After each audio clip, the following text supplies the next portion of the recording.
ാണ് ഇന്ന് രാത്രി പ്രസംഗിക്കാൻ എനിക്ക് നിയോഗമുള്ളത്. വെളിപ്പാട് പുസ്തകം 22-ാമത്തെ അധ്യായമാണ് നമുക്ക് ശ്രദ്ധിക്കേണ്ടത്. 22-ാം അധ്യായം ഇങ്ങനെ നമുക്ക് തുറന്നു വയ്ക്കാം. 22-ാം അധ്യായം 17-ാം വാക്യം അത് ഒന്ന് ദയവായിട്ട് ആരംഭത്തിൽ വായിക്കാമോ ഒരാൾക്ക്? വെളിപ്പാട് 22:17. വരിക എന്ന ആത്മാവും മണവാട്ടിയും പറയുന്നു, കേൾക്കുന്നവനും വരിക എന്ന് പറയട്ടെ. ദാഹിക്കുന്നവൻ വരട്ടെ, ഇച്ഛിക്കുന്നവൻ ജീവജലം സൗജന്യമായി വാങ്ങട്ടെ. ഓൾറൈറ്റ്. വെളിപ്പാട് പുസ്തകം സംബന്ധിച്ച് പ്രധാനപ്പെട്ട പല മുഖപരപരമായ പരാമർശങ്ങളോ പഠനങ്ങളോ നല്ലതാണ്. പക്ഷേ ഇന്നിപ്പോൾ അതിലേക്കൊന്നും ഞാൻ നിങ്ങളെ ക്ഷണിക്കുന്നില്ല പ്രിയമുള്ളവരെ. പക്ഷേ എനിക്ക് പറയേണ്ടി വരുന്നു, ഈ വായിച്ച വേദവാക്യത്തെക്കുറിച്ച് സ്കോളേഴ്സ്, വേദപുസ്തക പഠിതാക്കളോ പണ്ഡിതന്മാരോ പറയുന്നൊരു പ്രയോഗമുണ്ട്. ഇറ്റ്സ് എ സ്റ്റാൻഡിങ് ഇൻവിറ്റേഷൻ എന്ന് പറഞ്ഞാൽ ഇങ്ങനെ നിൽക്കുന്ന, നൂറ്റാണ്ടുകളായി നിൽക്കുന്ന ഒരു ക്ഷണമാണിത്. ഒരു ക്ഷണം, ഒരു ഇൻവിറ്റേഷൻ. അതിനകത്ത് പ്രസക്തിയുണ്ട്. കാരണം പുസ്തകം വേദപുസ്തകത്തിലെ അവസാന പുസ്തകമാണ്. അധ്യായം ഈ പുസ്തകത്തിൻ്റെ അവസാന അധ്യായമാണ്. വാക്യങ്ങൾ തീരാൻ തുടങ്ങി. ഇനി 1-2 വാക്യങ്ങൾ കൂടെ ബാക്കിയുള്ളൂ. അതുകൊണ്ടാണ് പരിശുദ്ധാത്മാവ് ഒരു സ്റ്റാൻഡിങ് ഇൻവിറ്റേഷൻ പോലെ എല്ലാ കാലത്തുമുള്ള എപ്പേർപ്പെട്ടവരോടും പറയുന്നത് വരിക എന്ന്. എനിക്കറിയാം, ഈ കൺവെൻഷന് വേണ്ടി നിങ്ങൾ ബന്ധപ്പെട്ട് സഭ നോട്ടീസോ ഫ്ലയേഴ്സോ മറ്റ് സംവിധാനങ്ങളോ ഒക്കെ ചെയ്തു. ഇപ്പോൾ ഓൺലൈനിൽ കൊടുത്തിട്ടുണ്ടാവാം. ഒരുപാട് അഡ്വർടൈസ്മെൻ്റ് ഉണ്ടായിട്ടുണ്ട്. പരിസരത്തുള്ള ഒത്തിരി പേരെ തിരുസഭ ക്ഷണിച്ചോ. നമ്മുടെ സ്ഥിരം നടപടിയാണ്. അത് നിങ്ങളുടെ മാത്രം പ്രത്യേകതയല്ല. പതിറ്റാണ്ടുകളായി കർത്താവിൻ്റെ സഭ ജനത്തെ ക്ഷണിക്കും. എൻ്റെ കൊച്ചുനാൾ, ഞാൻ പറഞ്ഞത് അസംതക്കോട് പാഴ്സനേജിൽ ജനിച്ച് എജിയിലെ പാസ് KM ജോസഫ് 45 കൊല്ലം കർത്താവിനെ ശുശ്രൂഷിച്ച് കരേറിപ്പോയി. 10-16 കൊല്ലമായി. പോയ പോക്കിന് ഞങ്ങൾ 3-4 പേരെ ഇറക്കി വിട്ടിട്ട് പോയതുകൊണ്ട് നഷ്ടമില്ല. അദ്ദേഹത്തിന് ഉഷാറായിട്ട് പോകാമായിരുന്നു. ഞങ്ങൾ താൻ നിർത്തിയെടുത്ത് 4 പേര് ആകുന്ന പോലെ കാര്യം നടത്തിക്കൊണ്ടിരിക്കുകയാണ്. ഞാൻ പറഞ്ഞു വന്നത്, അദ്ദേഹം കരേറിപ്പോയി. എൻ്റെ കുഞ്ഞുനാൾ മുതൽ കൺവെൻഷൻസ് എൻ്റെ ഓർമ്മയിലുണ്ട്. പരേതനായ സക്കറിയ സാർ, PN സക്കറിയ, ഞങ്ങളുടെ സക്കറിയ സാറാണ് മലബാറിൽ ഏറ്റവും കൂടുതൽ പ്രസംഗിക്കാൻ വന്നിട്ടുള്ളത്. പാസ്റ്റർ KC മാത്യൂസ്, IPCയിലുള്ള പഴയ ദൈവദാസൻ, കടന്നുപോയി. അദ്ദേഹം ധാരാളം വരുമാനം. കാനവച്ചൻ എൻ്റെ കുഞ്ഞുനാൾ മുതൽ പ്രസംഗിക്കാൻ നാട്ടിൽ വരുന്ന ആളാണ്. എൻ്റെ പേര് തനിക്ക് അറിയാമെന്നുള്ളത് എൻ്റെ അഭിമാനമാണ്. എപ്പോൾ കണ്ടാലും എൻ്റെ വീട്ടിൽ വിളിക്കുന്ന പേര് വിളിക്കും. അതെനിക്ക് സന്തോഷമാണ്. കാനവച്ചൻ എൻ്റെ പേര് ഓർത്തല്ലോ എന്നത്. അപ്പോൾ അക്കാലം മുതൽ കൺവെൻഷൻ, അന്ന് കൊച്ചു നോട്ടീസാണ്. നിങ്ങൾ ദേവദാസന്മാർ സീനിയേഴ്സിനൊക്കെ അറിയാം. ചെറിയ, അന്ന് ഈ കളറും ഏർപ്പാടൊന്നും ഇല്ലല്ലോ. ചുമ്മാ ഒരു ചെറിയ സ്ക്വയറിൽ കഷ്ടിച്ച് ആ കല്ലത്തിനകത്ത് അടിച്ച് മഷിയൊന്നും തെളിയത്തില്ല. ചിലപ്പോൾ മഷി കൂടുതലാകും. പക്ഷെ അതേ ഉള്ളൂ അന്ന്. അന്നും ഞങ്ങൾ പിള്ളേർ അയലക്കത്തെ എല്ലാ വീട്ടിലും ഇത് കൊണ്ട് കൊടുക്കും. ഇൻവിറ്റേഷൻ. കല്യാണത്തിനല്ല, കർത്താവിൻ്റെ വചനം കേൾക്കാൻ വേണ്ടി. കാം, വരിക.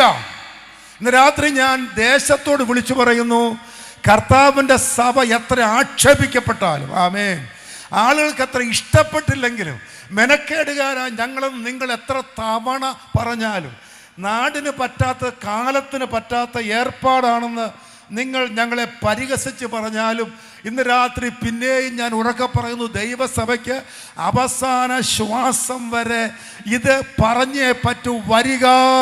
കരമുയർത്തി എല്ലാവരും ഇന്ന് രാത്രി ദൈവത്തെ സ്തുതിക്കാട്ടെ. ആമേൻ. വരിക എന്ന് ദൈവസഭ ലജ്ജയില്ലാതെ വിളിച്ചു പറയുക. അതിന് കാരണം മറ്റൊന്നുമല്ല, നല്ല ഗ്യാരണ്ടിയിലാണ് ഞങ്ങൾ വിളിച്ചു പറയുന്നത്. മനസ്സിലായോ? ചുമ്മാ അഡ്വർടൈസ്മെൻറ്റ് ഏജൻസീസ്, ഇവിടുത്തെ കുറേ പത്രക്കാർ, അല്ലെ കുറേ കച്ചവടക്കാർ, കുറേ അധികം കബളിപ്പിക്കൽ നടപടിയുമായിട്ട് വേഷവും മട്ടും മാതിരിയും അഭിനയവും അനുകരണവും നടപടിക്രമങ്ങളുമായി പല പ്രോഡക്ട്സ്, പല ഉൽപ്പന്നങ്ങൾ, വിൽപ്പന ചരക്കുകൾക്ക് വേണ്ടി നടത്തുന്ന ഒരു ഇൻവിറ്റേഷൻ അല്ല തിരുസഭ നടത്തുന്നത്. ഇവിടെ ഈ സഭയിൽ ഇന്ന് രാത്രി വന്ന എല്ലാവരും പറയും, ഞങ്ങൾ ഫുൾ ഗ്യാരണ്ടി തരും. ആമേൻ. നിങ്ങൾ വന്നാൽ ആമേൻ ലജ്ജിച്ചു പോകേണ്ടി വരില്ല. നിങ്ങൾ വന്നാൽ നിരാശപ്പെടുകയില്ല. നിങ്ങൾ വന്നാൽ അനുഗ്രഹമാകും, നിങ്ങൾക്ക് സൗഖ്യമാകും, വിടുതലാകും, ദൈവകൃപയുടെ പകർച്ചയാകും, അഭിഷേകത്തിൻ്റെ പുതുക്കമാകും. ഞങ്ങൾ നിങ്ങൾക്കായി പ്രാർത്ഥിക്കും. നിങ്ങൾ അത്ഭുത ദൈവപ്രവൃത്തി കാണുമെന്ന് ഉറക്കെ പറയാൻ കരുത്തുള്ള ദൈവസഭയാണ് ഇന്ന് രാത്രി വരിക എന്ന് ലോകത്തോട് ശക്തമായി വിളിച്ചു പറയുന്നത്. വരിക.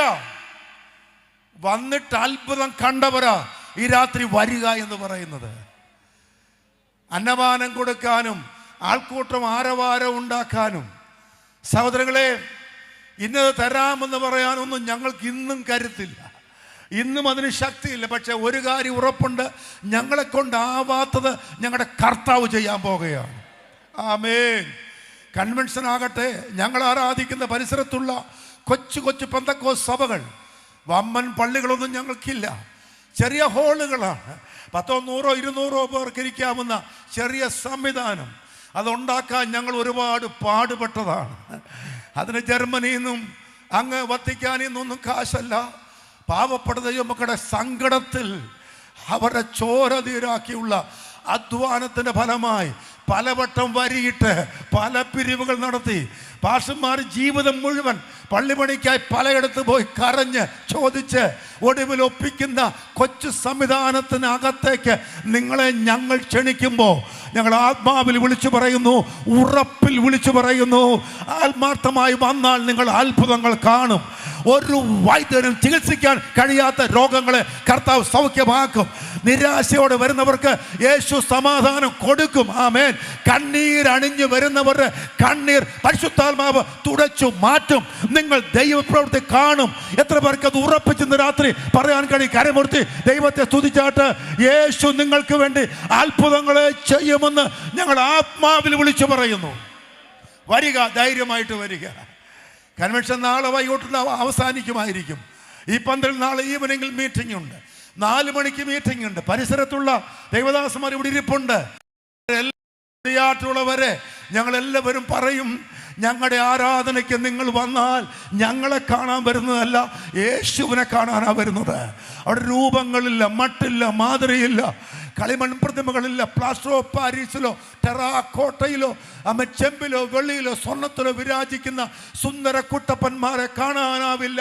പക്ഷേ അദൃശ്യരൂപിയായ എൻ്റെ യേശുവിൻ്റെ അതുല്യ സാന്നിധ്യ പ്രഭാവം ഞങ്ങളുടെ ആലയത്തിൻ്റെ അകംപുറങ്ങളിൽ അലങ്കാരമായതുകൊണ്ട് അങ്ങയെ തൊടാൻ ഇന്ന് രാത്രി യേശുവിനെ തൊട്ടറിയാൻ മനസ്സുണ്ടെങ്കിൽ വന്നോളൂ. നിങ്ങൾ ദൈവ ശബ്ദം കേട്ട് മടങ്ങിപ്പോകാൻ പോകുകയാണ്. എൻ്റെ അപ്പൻ പാസ്റ്റർ KM ജോസഫ് കൊരട്ടിയിൽ പാപ്പച്ചൻ എന്ന് വിളിക്കുന്ന പാലാ KM മാണിയുടെ അയലക്കത്ത് താമസിച്ചുകൊണ്ടിരുന്ന പൈക 7-ാം മൈലുകാരൻ. അദ്ദേഹത്തിൻ്റെ അപ്പൻ കൊരട്ടിയും മത്തായി, മദ്യപൻ, വീട്ടിലൊരു സ്വസ്ഥതയും കൊടുക്കാത്തവൻ, വഴക്കാളി. പാലാ പട്ടണത്തിൽ പതിറ്റാണ്ടുകൾക്കപ്പുറത്ത് ഒരാൾക്കൂട്ടം കണ്ട് അവിടെ നിന്നപ്പോൾ പ്രസംഗമായിരുന്നു.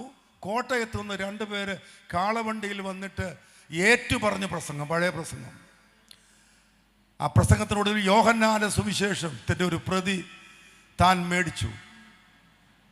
കാരണം തൻ്റെ സഭയിലൊന്ന് ബൈബിൾ വായിക്കാൻ അനുവാദമില്ലായിരുന്നു. വേദപുസ്തകം വന്ന ആളുകൾക്ക് വായിച്ചുകൂടാ. തൻ്റെ പൗരാണിക സമുദായത്തിൽ വീട്ടിൽ കൊണ്ടുവച്ച് ആർത്തിയോടെ പഴയ മിലിറ്ററിക്കാരൻ തിരുവെഴുത്ത് വായിച്ചു. ഞാൻ എപ്പോഴും അത്ഭുതത്തോടെ ഓർക്കും, യോഹന്നാൻ 1-ാം അധ്യായം എനിക്ക് പോലും വായിച്ചാൽ വേണ്ടത്ര പിടികിട്ടത്തില്ല, സ്വല്പം ബുദ്ധിമുട്ടാണ്. നിങ്ങൾ വായിച്ചു നോക്ക്. തത്വശാസ്ത്രപരമായ ഒരു അധ്യായമാണത്. ആദ്യ ഭാഗങ്ങൾ 1-ാം അധ്യായം 1-ാം വാക്യം യേശുക്രിസ്തുവിൻ്റെ അസ്തിത്വത്തിൻ്റെ ലക്ഷണങ്ങൾ, യേശുവിൻ്റെ സഹാസ്തിക്യം, നിത്യാസ്തിക്യം, സ്വയാസ്തിക്യം, ഇങ്ങനെ പല കാര്യങ്ങൾ പറയുകയാണ്. വായിച്ചാൽ എളുപ്പമല്ല. പക്ഷെ കൊരട്ടി മത്തായി അത് വായിച്ചപ്പോൾ കർത്താവൊക്കെ മനസ്സിലാക്കി കൊടുത്തു. അതിനകത്ത് മദ്യപിക്കലെന്ന അധ്യായത്തിനകത്ത് എഴുതിയിട്ടില്ല. പക്ഷെ അന്ന് ആ ഒറ്റ അധ്യായം വായിച്ച് മദ്യപാനം നിർത്തി, പുകവലി നിർത്തി, അത്ഭുതങ്ങൾ കുടുംബത്തിൽ സംഭവിച്ചു. ആമേൻ. താമസിക്കാൻ ആൾക്കാർ സമ്മതിച്ചില്ല, അടിച്ചോടിച്ചു. 12 മക്കളെയും കൂട്ടി ആലുവയിൽ നിന്ന് കരിവണ്ടി കയറി കോഴിക്കോട്ട് ഇറങ്ങി 40 കിലോമീറ്റർ നടന്ന് ചെമ്പനോട് എന്ന കുഗ്രാമത്തിൽ ചെന്ന് 5 ഏക്കർ കാട് മേടിച്ച് കഷ്ടപ്പെട്ട് അവിടെ പണിത് മക്കളെ വളർത്തി തൻ്റെ ആനവായം പുരയ്ക്കകത്ത് അസംതകൊണ്ട് ആരാധനയ്ക്ക് വേണ്ടി ഒരു സംവിധാനം ചെയ്തു കൊടുത്തു.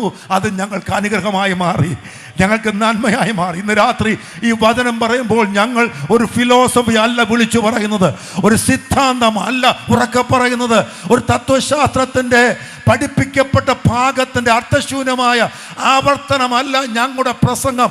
ഇന്ന് രാത്രി അനുഭവത്തിൽ ചാലിച്ച കാര്യങ്ങൾ ഞങ്ങൾ ഉറക്കെ പറയുന്നു. ഞങ്ങൾ ജീവിക്കുന്നത് ദൈവത്തിൻ്റെ അത്ഭുതത്താലാണ്. ഇന്ന് രാത്രി ദൈവസഭയിൽ വരൂ, ആരാധിക്കാൻ വരൂ. നിങ്ങൾ അത്ഭുതം കാണാതിരിക്കുകയില്ല. കരങ്ങളെ തട്ടി എല്ലാവരും ദൈവത്തെ ആരാധിക്കട്ടെ. കരങ്ങളെ ചേർത്തടിച്ച് ഇന്ന് രാത്രി എല്ലാവരും ശക്തമായി ദൈവത്തെ ആരാധിക്കട്ടെ. അനുഭവമുള്ള എല്ലാവരും ദൈവത്തെ ആരാധിക്കട്ടെ. യേശു തൊട്ടവർ ദൈവത്തെ ആരാധിക്കട്ടെ. അത്ഭുതങ്ങൾ വെളിപ്പെട്ടവർ ദൈവത്തെ ആരാധിക്കട്ടെ. ദൈവ ശബ്ദം കേട്ടവർ ഈ രാത്രി മടിക്കാതെ കർത്താവിനെ ആരാധിക്കട്ടെ.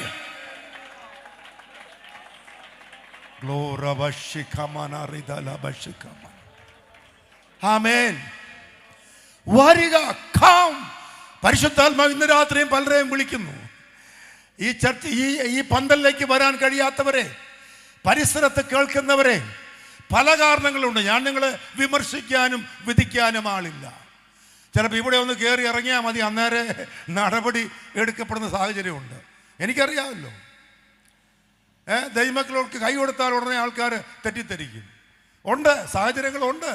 പക്ഷെ ഇന്ന് രാത്രി പരിശുദ്ധാത്മാവ് നിങ്ങളെ വിടാതെ പിന്തുടർന്ന് വിളിച്ചുകൊണ്ടിരിക്കുക. ഞങ്ങൾ എപ്പോഴും വിളിക്കത്തില്ല, പക്ഷെ ആത്മാവ് നിങ്ങളെ വിടില്ല. ഈ രാത്രി ദൈവ ശബ്ദം ശക്തമായി ഞാൻ വിളിച്ചു പറയുന്നു. ആത്മാവിൻ്റെ ശക്തമായ പ്രവൃത്തി നിന്റെ അന്തരാളത്തിൽ ഈ രാത്രി ഒരു വ്യക്തതയിലേക്ക് വരുത്താൻ പോകുകയാണ്. വരിക, പ്രശ്നങ്ങളുടെ പരിഹാരത്തിനായി, സമാധാനത്തിനായി, സന്തോഷത്തിനായി, മദ്യപാന കെട്ടുകൾ പൊട്ടുവാനായി, അന്ധകാരത്തിന്റെ ആധിപത്യങ്ങൾ തകരാനായി. ആമേൻ. ഇന്ന് രാത്രി വരിക എന്ന് പരിശുദ്ധാത്മാവ് ശക്തമായി വിളിച്ചുകൊണ്ടിരിക്കുകയാണ്. വെളിപ്പാട് പുസ്തകം ന്യൂ ടെസ്റ്റമെന്റിലെ ഏക പ്രവചന പുസ്തകമാണെന്ന് നിങ്ങൾക്കറിയാം. ആ പുസ്തകത്തിലെ പ്രവചന സൂക്തങ്ങളെ പ്രധാനമായിട്ട് 3 കാറ്റഗറിയിൽ പെടുത്തിയാണ് വേദശാസ്ത്രിമാർ പഠിപ്പിക്കാറ്.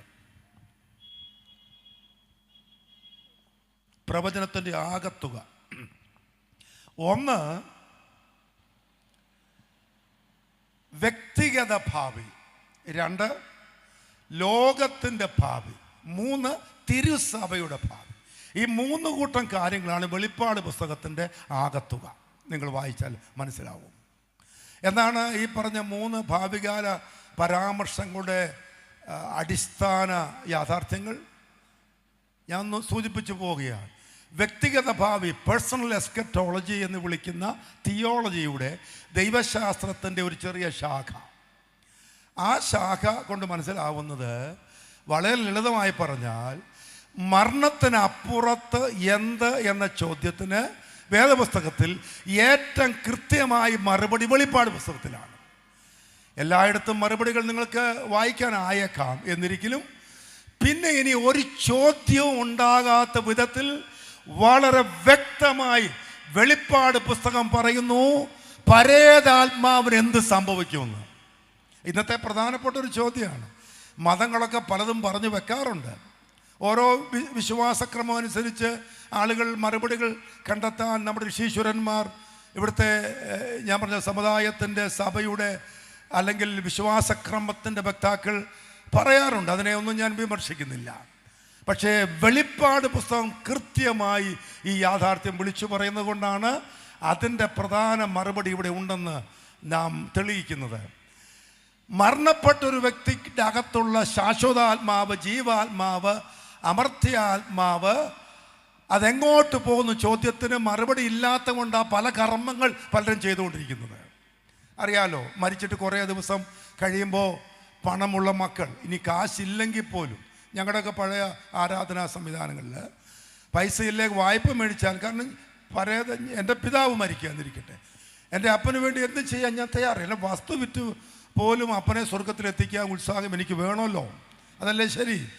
അപ്പോൾ അങ്ങനെ ആളുകൾ കർമ്മങ്ങൾ ചെയ്യും. മതങ്ങൾ പറയുന്ന കാര്യങ്ങൾ മടിക്കാതെ ചെയ്യും. പണം മുടക്ക് കുറച്ചുണ്ടാവും. അതുകൊണ്ടാണ്, ഉറപ്പില്ലാത്തതുകൊണ്ടാണ്. എന്നാൽ ഉറപ്പുണ്ടെങ്കിൽ പിന്നെ പ്രശ്നമില്ല. ഇനി നരകത്തിൽ പോകുന്ന ഉറപ്പുണ്ടെങ്കിലും കാശ് കളയണ്ട. ഉറപ്പില്ല, എവിടെയും പോകാം എന്ന ഒരു സന്ദേഹം ഉള്ളത് കൊണ്ടാണ് ബന്ധപ്പെടുന്നത്, കർമ്മം ചെയ്യുന്നത്, ആളുകളെ പുരോഹിതന്മാരുടെ സഹായം തിരയുന്നത്. നമ്മൾ സ്നേഹം കൊണ്ടാണ്.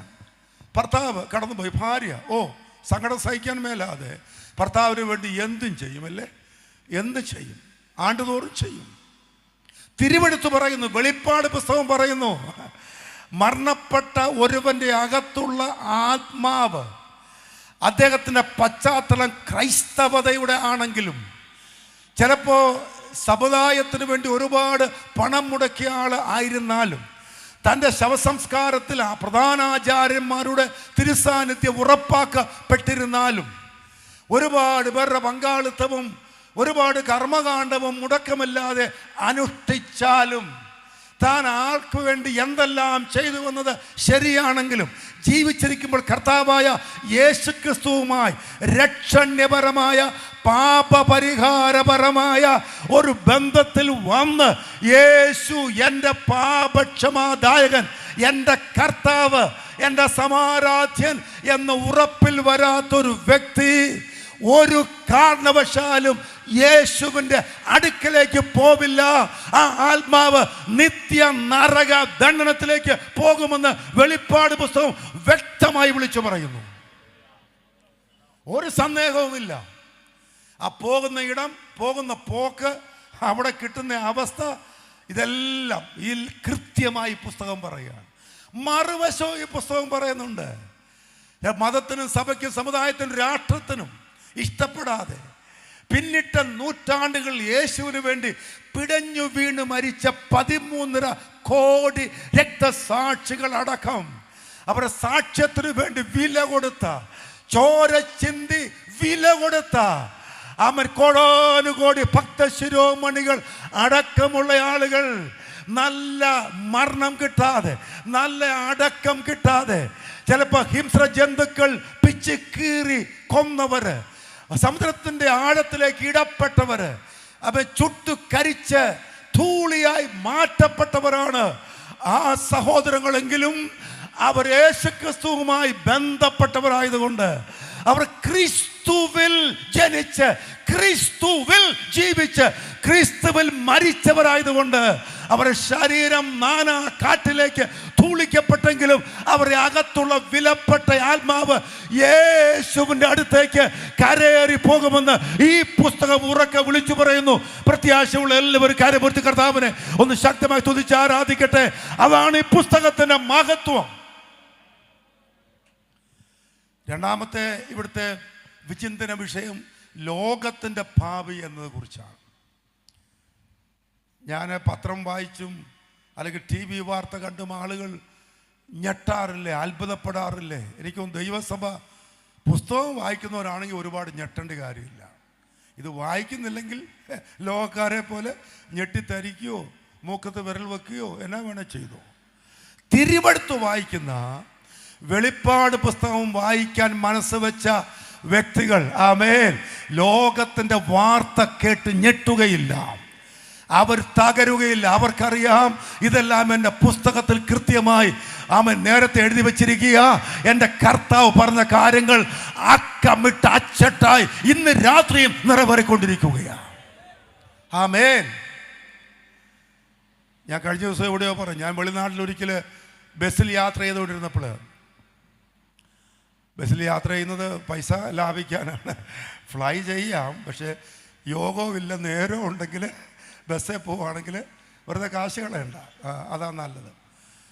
അങ്ങനെ പോയപ്പോൾ ഒരിക്കൽ ഞാൻ ഇരുന്ന സീറ്റിന് തൊട്ടടുത്ത് പ്രായമുള്ള ഒരു അമ്മച്ചി, ഞാൻ 8-10 കൊല്ലം മുമ്പത്തെ കാര്യം പറയുക, അവർ ആഫ്രോ അമേരിക്കൻ വംശജയായ ഒരമ്മച്ചി ഇരുന്നു. അവിടുത്തെ സീറ്റിംഗ് അറേഞ്ച്മെൻറ്റ് അങ്ങനെയാണ്. നമ്മുടെ നാട്ടിലെ കൂട്ട് സ്ത്രീകൾ പുരുഷന്മാരെന്നും പറഞ്ഞുള്ള വിഭജനമൊന്നുമില്ല. സീറ്റ് അലോട്ട്മെൻറ്റ് ഇവിടെ ഇപ്പോൾ അങ്ങനെയാണല്ലോ അല്ലേ, അലോട്ട് ചെയ്ത കമ്പ്യൂട്ടറൈസ് അലോട്ട്മെൻറ്റ്. ഏതായിരുന്നാലും അവർ വന്ന് കുറച്ച് നേരം കഴിഞ്ഞ് അവർ ശാപ്പാട് കുറേ മണിക്കൂറുണ്ട്. ഭക്ഷണപ്പൊതിയെടുത്തു, അത് കഴിച്ചു. ഞാൻ കഴിച്ചില്ല, കാരണം എനിക്കില്ലാഞ്ഞു.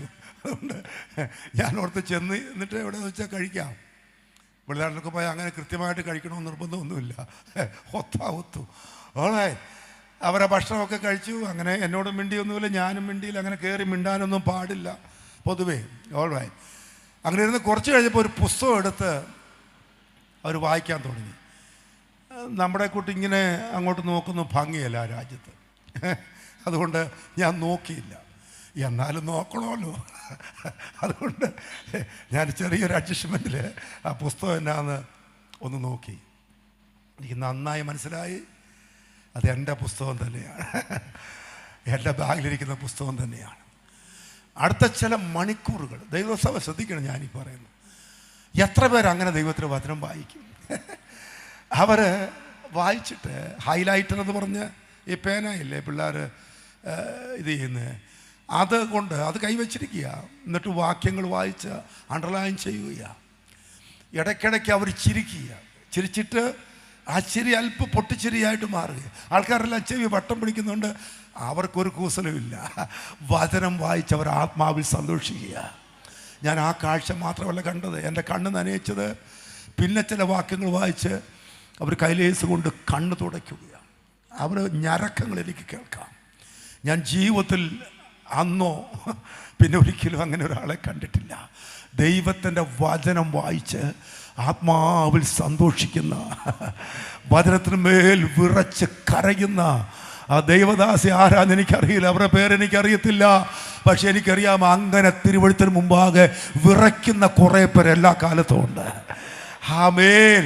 തിരുവഴുത്ത് പല എഡിഷൻസ്, പല ഫോമിൽ, പല സൈസിൽ, നമ്മുടെ പോക്കറ്റിൽ വയ്ക്കാനും കൈ പിടിക്കാനുമുള്ള പരുവത്തിൽ ആമേൻ കൊണ്ടുകിടക്കുന്ന പ്രിയമുള്ളവരെ, ചെറുപ്പക്കാരോട് ഇന്ന് രാത്രി ഞാൻ പറയുക, ദൈവത്തിന് വചനം നിവർത്തിയായിക്കൊണ്ടിരിക്കുക. വാളകത്തെ ഈ MC റോഡിൽ കൂടെ അപ്പുറത്തെ കൊട്ടാരക്കരയിൽ പരിസരത്ത് എവിടെയും നെഞ്ചോട് അമർത്തിപ്പിടി ചെറുപ്പക്കാരാ യുവതിയെ കോളേജിൽ പഠിക്കുന്ന പ്രിയമുള്ളവരെ, നിങ്ങൾക്ക് ഉലകത്തിലെ മറ്റേത് കിതാബിനേക്കാൾ നെഞ്ചോട് അമർത്തിപ്പിടിച്ച് അഭിമാന വിജൃംഭിതരായി നടക്കാൻ കൊള്ളാവുന്നത് ഈ സത്യവേദ പുസ്തകമാണ്. 2022 വചനം നിവൃത്തിയായിക്കൊണ്ടിരിക്കുക. കാര്യമൂർത്തി കർത്താവിനെ ശക്തമായി തുതിച്ച് ആരാധിക്കുന്ന രാത്രി ഈ വചനം കൃത്യമായി നിവൃത്തിയായിക്കൊണ്ടിരിക്കുന്നു. ആമേൻ. വചനം അറിയാവുന്നവന് മനസ്സിലാകും ലോകത്തിൻ്റെ ഭാവി എൻ്റെ ദൈവത്തിൻ്റെ വചനം പറഞ്ഞതുപോലെ കൃത്യമായി നിറവേറിക്കൊണ്ടിരിക്കുകയാണ്. അത് മറ്റാരെക്കാൾ, ഏത് സയൻറ്റിസ്റ്റ്, ഏത് എക്കണോമിസ്റ്റ്, ഏത് സ്റ്റേറ്റ്സ്മാൻ, ഏത് ഡിപ്ലോമാറ്റ്, ഉലകത്തിലെ മറ്റേത് കൊമ്പനേക്കാൾ വമ്പനേക്കാൾ ഈ പുസ്തകം വ്യക്തമായി നമ്മോട് സംസാരിച്ചുകൊണ്ടിരിക്കുകയാണ്. വെളിപ്പാട് പുസ്തകത്തിന്റെ 3-ാമത്തെ നിവർത്തി പദം, പ്രവചന പദം ദൈവസഭയുടെ ഭാവിയെക്കുറിച്ചാണ്. കർത്താവിൻ്റെ സഭ, ഞാൻ പറഞ്ഞു ഇന്നിപ്പം നമ്മുടെ പരിമിതിക്കകത്താണ് എനിക്ക് ഭയങ്കര സന്തോഷം തോന്നിയിട്ട് ഇതെല്ലാം പറഞ്ഞത്. പക്ഷെ കമ്പയർ ചെയ്താൽ നമ്മുടെ എന്നാ ഉണ്ടല്ലേ. റോമൻ കാത്തലിക് ചേർച്ചിൻ്റെ ഒക്കെ വമ്പൻ പരിപാടികളും സംവിധാനങ്ങളും ഒക്കെ നമ്മളതിൻ്റെ ഒരു അംശമാകുന്നുണ്ടോ? ഇല്ല. നമുക്കത്ര ആൾക്കൂട്ടം ഇല്ല, അത്രയും കാശില്ല, അത്രയും സംവിധാനമില്ല. ദൈവസഭ അപമാനിക്കപ്പെടുന്ന സഭയാണ്. പെന്തക്കോസ് എത്ര കാശുണ്ടായാലും, ഏത് വലിയ വണ്ടി മേടിച്ചാലും, മറവിൽ വളവിൽ തിരിവിൽ ഒളിവിൽ നമുക്കെതിരെ ഒരു കമൻ്റ് പറയാനും നമ്മുടെ നല്ല പാട്ടുകളെ പാരടിയാക്കി കളിയാക്കാനും ഇന്നും ആൾക്കാർക്ക് മനസ്സാ. നിങ്ങൾ ഈ പുസ്തകം നെഞ്ചോടമർത്തി വന്നാൽ വൈകുന്നേരമാണെങ്കിൽ അപ്പുറത്ത് മാറി ഇന്ന് എന്തെങ്കിലും കളിയാക്കിയാലേ കുറേ പേർക്ക് സന്തോഷം തോന്നത്തുള്ളൂ. ദൈവസഭ എത്ര കൊല്ലം കഴിഞ്ഞാലും ആക്ഷേപിക്കപ്പെടുന്ന സഭയാ, അവൾ അപമാനിതയാ. പക്ഷെ ഭാരപ്പെടേണ്ട, ഈ പുസ്തകം ഉയർത്തി ചിലപ്പോൾ 1500 പേര് കൂടോടെ ഇറങ്ങി വരുന്ന ആ വഴിത്താഴയിൽ 2-3 പേർ കുഞ്ഞുങ്ങളുടെ കൈയും പിടിച്ച് നിങ്ങൾ അമ്മമാരെ പെങ്ങന്മാരെ തിരുവെടുത്ത് പഠിപ്പിക്കുന്ന ഇടത്തേക്ക് ഞായറാഴ്ച നടന്നു പോകുമ്പോൾ ചിലപ്പോൾ ചെറിയ മുറിക്കകത്ത് വിയർത്തൊലിച്ച് ദൈവത്തെ സ്തുതിക്കുമ്പോൾ ആ കൂട്ടത്തിൻ്റെ ആരവാരത്തിൻ്റെയും ആമേൻ സംവിധാനത്തിന് അപ്പുറത്തു മാറി വാടക മുറിക്കകത്ത് 10-40 പേരായി ദൈവത്തെ ആരാധിക്കുമ്പോൾ ഇന്ന് രാത്രി ഓർത്തോണം, ദൈവസഭയ്ക്ക് ശോഭനമായ ഒരു ഭാവി കർത്താവ് ഒരുക്കിയിട്ടുണ്ട്. മഹത്വം വാരി ചുറ്റി എൻ്റെ യേശു ഇറങ്ങി വരുമ്പോൾ അങ്ങയോടുകൂടെ തേജസ്വിയായി ദൈവസഭ ഇറങ്ങി വരുമെന്ന് പ്രത്യാശ എത്ര പേർക്കുണ്ട്? ഇന്ന് രാത്രി ശക്തമായി ദൈവത്തെ സ്തുതിച്ചാട്ട് ദൈവസഭയുടെ അപമാനം മാറ്റാൻ എൻ്റെ കർത്താവ് കൽപ്പിച്ചിരിക്കുന്നു. ഏത് കണ്ണും അവനെ കുത്തിത്തുളച്ചവരും അവനെ കാണുമ്പോ അങ്ങയുടെ കൂടെ പാവപ്പെട്ട ദൈവമക്കൾ ഇറങ്ങി വരുന്ന അത്ഭുത കാഴ്ച കാണാൻ കഴിയുമെന്ന് തിരുവെടുത്ത് ഇന്ന് രാത്രി വിളിച്ചു പറയുന്നു.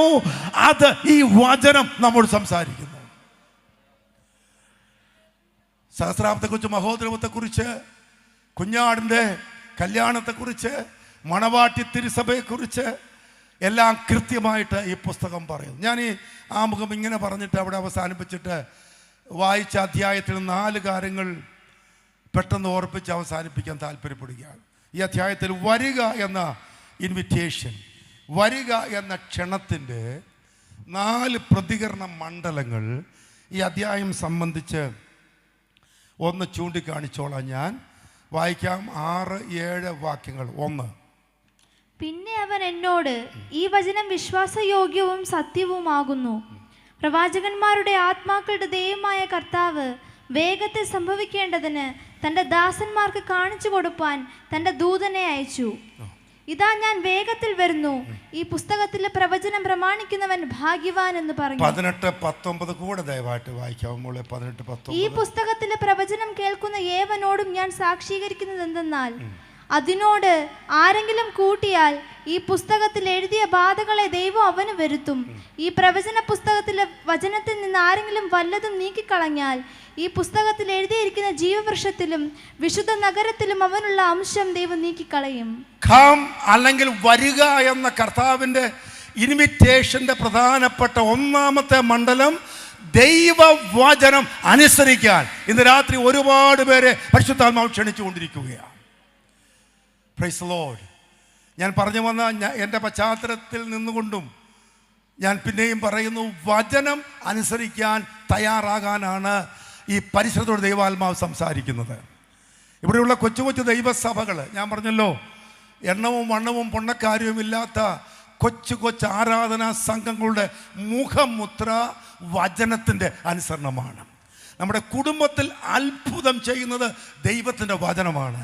ഞാൻ ഇന്ന് രാത്രി വിശ്വസിക്കുന്നു, ആമേൻ, പഴയ കുടുംബ പ്രാർത്ഥനയിൽ ഞാൻ ദൈവസഭയോട് തിരുത്തലായിട്ട് കൂടെ പറയുക. എൻ്റെയൊക്കെ ചെറുപ്പത്തിൽ ഞങ്ങളുടെ അപ്പച്ചൻ്റെ പാഴ്സനേജുകളിൽ ആ ശീലം ഉള്ളവർക്കായി ദൈവത്തെ സ്തുതിക്കുക, ഇല്ലെങ്കിൽ ഒരു മടങ്ങി വരവിന് ഞാൻ സംസാരിക്കുക. നമ്മുടെ വീടുകളിൽ പഴയ കാലത്ത് എല്ലാ കുഞ്ഞുങ്ങളും വചനം വായിക്കണമെന്ന് നിർബന്ധമുള്ള ഒരു കാലം ഉണ്ടായിരുന്നു. മക്കൾ 5-6 പേരോ ഉണ്ടെങ്കിൽ എല്ലാവരും പുസ്തകത്തിൻ്റെ ഒരു ഭാഗം വായിച്ചിരിക്കണം, അല്ലേ?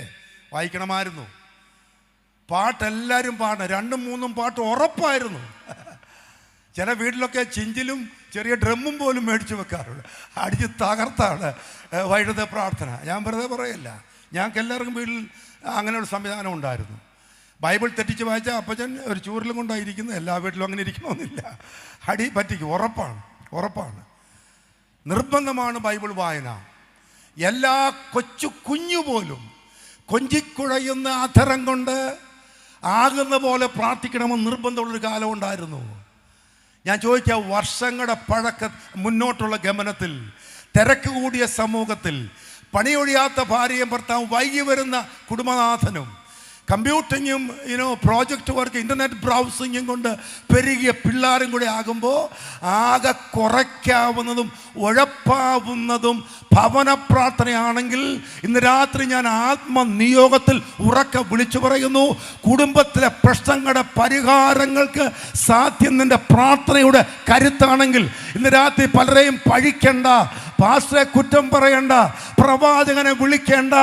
ആരാധനയിലേക്ക് കുടുംബത്തിന് ശക്തമായ ഒരു മടങ്ങി വരവിന് ഈ രാത്രി താല്പര്യമുണ്ടെങ്കിൽ ബന്ധനങ്ങൾ തകരാൻ പോകുക, കെട്ടുകൾ പൊട്ടാൻ പോകുക, പൈശാചിക അവകാശവാസങ്ങൾ തകർന്നു പോകുമെന്ന് അനുഭവത്തിൻ്റെ വെളിച്ചത്തിൽ ഞാൻ ശക്തമായി വിളിച്ചു പറയുക. എൻ്റെ കുടുംബത്തിൽ ഞാനും ഭാര്യയും മാത്രമേ ഇപ്പോൾ ഉള്ളൂ. തൊട്ടടുത്ത് ഇതര മതസ്ഥരായ ആൾക്കാർ, ഞങ്ങൾക്ക് സ്നേഹമുള്ള അയൽക്കാർ ഒരു വശത്ത്, നല്ല വ്യത്യാസമുള്ള മതസ്ഥരാണ്. പക്ഷേ കർത്താവ് അവിടെ വീട്ടിൽ പോയി സുവിശേഷമൊക്കെ ഞങ്ങൾ പറഞ്ഞിട്ടുണ്ട്. എൻ്റെ ഭാര്യ പലതവണ പോയി വചനം ആ സഹോദരനോട് പറഞ്ഞിട്ടുണ്ട്. ഇന്ന് ഞങ്ങളുടെ പ്രതീക്ഷ, ഞങ്ങൾ വൈകുന്നേരം വീട്ടിൽ, ഇന്നിപ്പം ഞാൻ വീട്ടിലില്ലല്ലോ, വീട്ടിൽ ഉള്ളപ്പം 1 മിനിറ്റ് പോലും തെറ്റാതെ 8 മണിക്ക് പ്രാർത്ഥനയ്ക്ക് ഞങ്ങൾ ഇരിക്കും.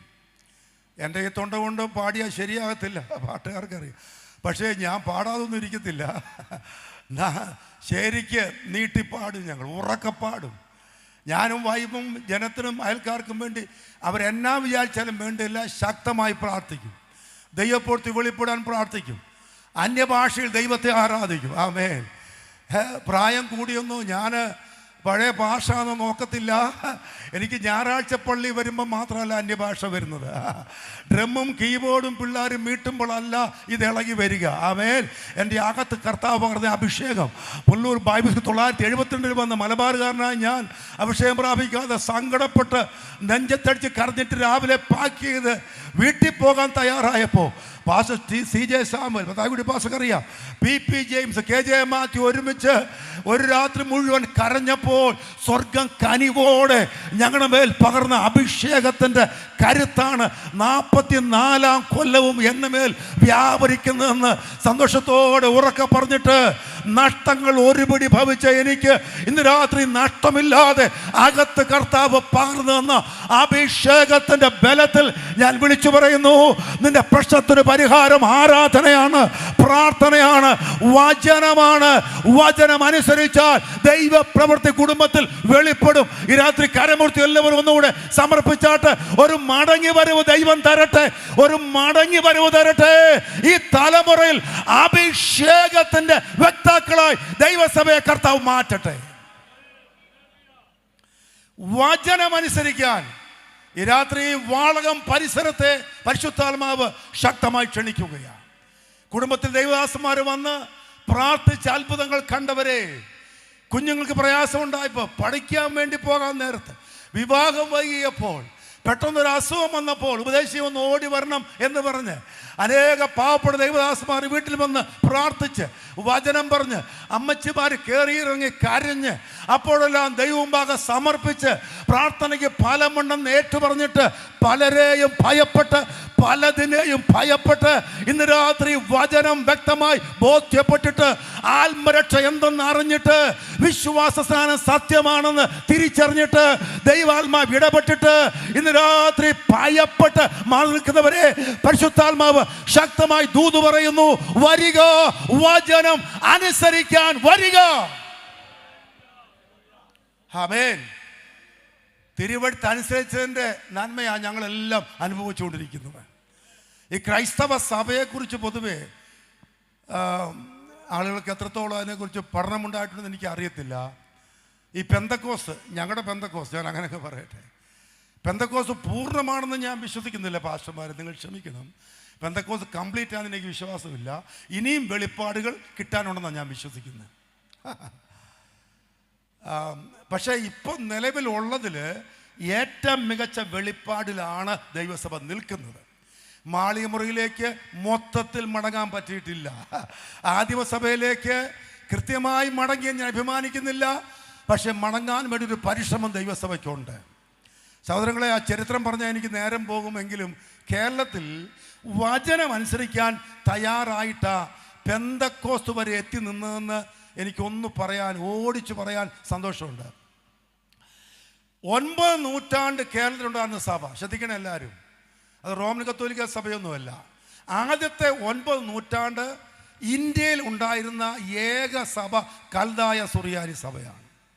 അതിവിടെങ്ങുമില്ല, തൃശ്ശൂർ പരിസരത്തേ ഉള്ളൂ. മാർ അപ്രയം മെത്രാപ്പോലിത്ത ആയിരിക്കുന്ന പേർഷ്യൻ സഭ, നെസ്റ്റോറിയൻ സഭ, കാൽഡിയൻ സിറിയൻ സഭ എന്ന് പറയുന്ന ആ സഭ, അവർക്ക് 19 പള്ളികളുണ്ട്. ഓൾറൈറ്റ്, അതവിടെ നിൽക്കട്ടെ. അത് കഴിഞ്ഞിട്ടാ മറ്റ് സഭകൾ ഇവിടെ വന്നിട്ടുള്ളത്. ഈ കപ്പലോട്ടമൊക്കെ ഗണ്യമായി വർദ്ധിച്ചപ്പോൾ വെളിയിൽ നിന്നൊക്കെ ആളുകൾ വന്നു. റോമൻ കത്തോലിക്ക വിശ്വാസ മിഷണറിമാർ വന്നു, ഡൊമിനിക്കൻസ് വന്നു, ഫ്രാൻസിസ്കൻസ് വന്നു. മുമ്പേ കല്യാണിൽ വർക്ക് ചെയ്തു, കൊല്ലത്ത് മംഗലാപുരത്തും പ്രവർത്തിച്ചു. അങ്ങനെ പ്രവർത്തനമുണ്ടായി പതുക്കെ പതുക്കെ. എന്നാൽ ആദ്യകാലത്ത് ഞാൻ പറഞ്ഞ പോലെ ഈ ഒരു വിശ്വാസത്തിൽ മുന്നോട്ട് പോയ ക്രൈസ്തവ സഭയ്ക്കുണ്ടായ പ്രധാനപ്പെട്ട മാറ്റം 1599 ഉദയം പേരൂർ വെച്ച് നടന്നതാണ്. അന്ന് വചന സത്യങ്ങൾക്ക് വേണ്ടി ഒരു ചെറിയ കൂട്ടം ആൾക്കാർ പിടിച്ചു നിന്നു. പക്ഷെ അവരെ നിർബന്ധിച്ചു അലക്സിസ് ടി മാനസിസ് എന്ന ഗോവൻ ആർച്ച് ബിഷപ്പ്. അങ്ങനെ ഒരു കൂട്ടപരിവർത്തനമുണ്ടായി. പക്ഷെ വചനം അറിഞ്ഞ കുറേ പേര് 1653 മട്ടാഞ്ചേരി എന്ന സ്ഥലത്ത് ഒരു വലിയ കൽക്കുരിശിൽ നീളമുള്ള ആലാത്തുകൾ കെട്ടി ഒരു സത്യപ്രതിജ്ഞ ചെയ്ത് മടങ്ങി വന്നു. അത് വചനത്തിനായി ദൈവസഭ എടുത്ത ചരിത്രത്തിലെ ഒന്നാമത്തെ പ്രധാനപ്പെട്ട തീരുമാനമാണ്, വചന സത്യങ്ങൾക്ക് വേണ്ടി. അവിടെ കൊണ്ട് തീർന്നില്ല.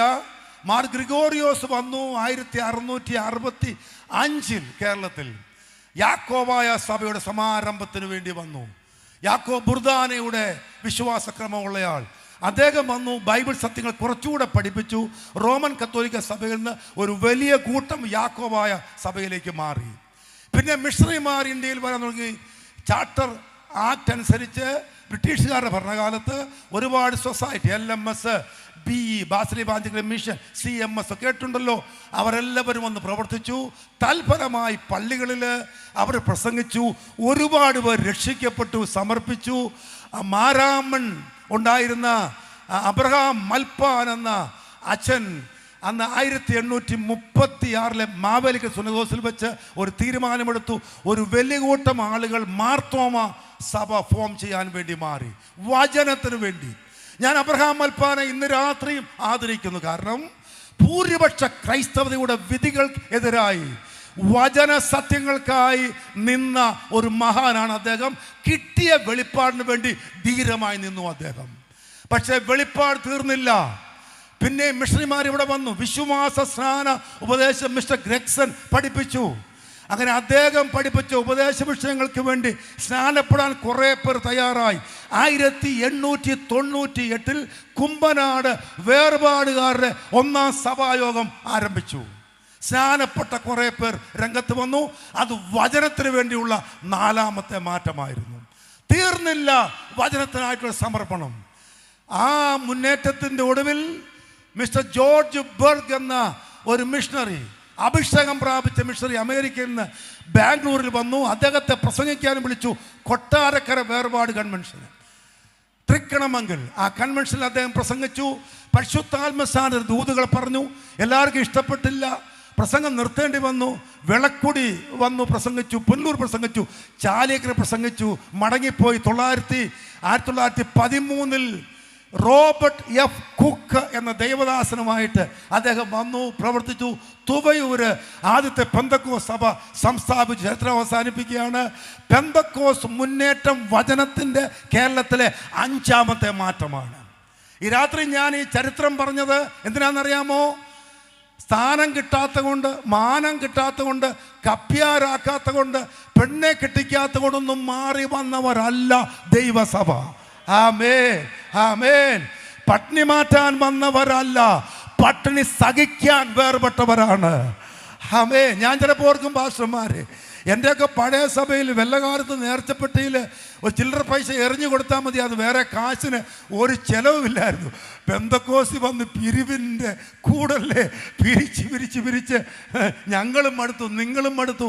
വേലയ്ക്ക് കൊടുക്കാൻ ബാക്കി ഏത് സഭയേക്കാൾ അവസരവും ആവശ്യമുള്ളത് പെന്തക്കോസ് സഭയിലാണ്.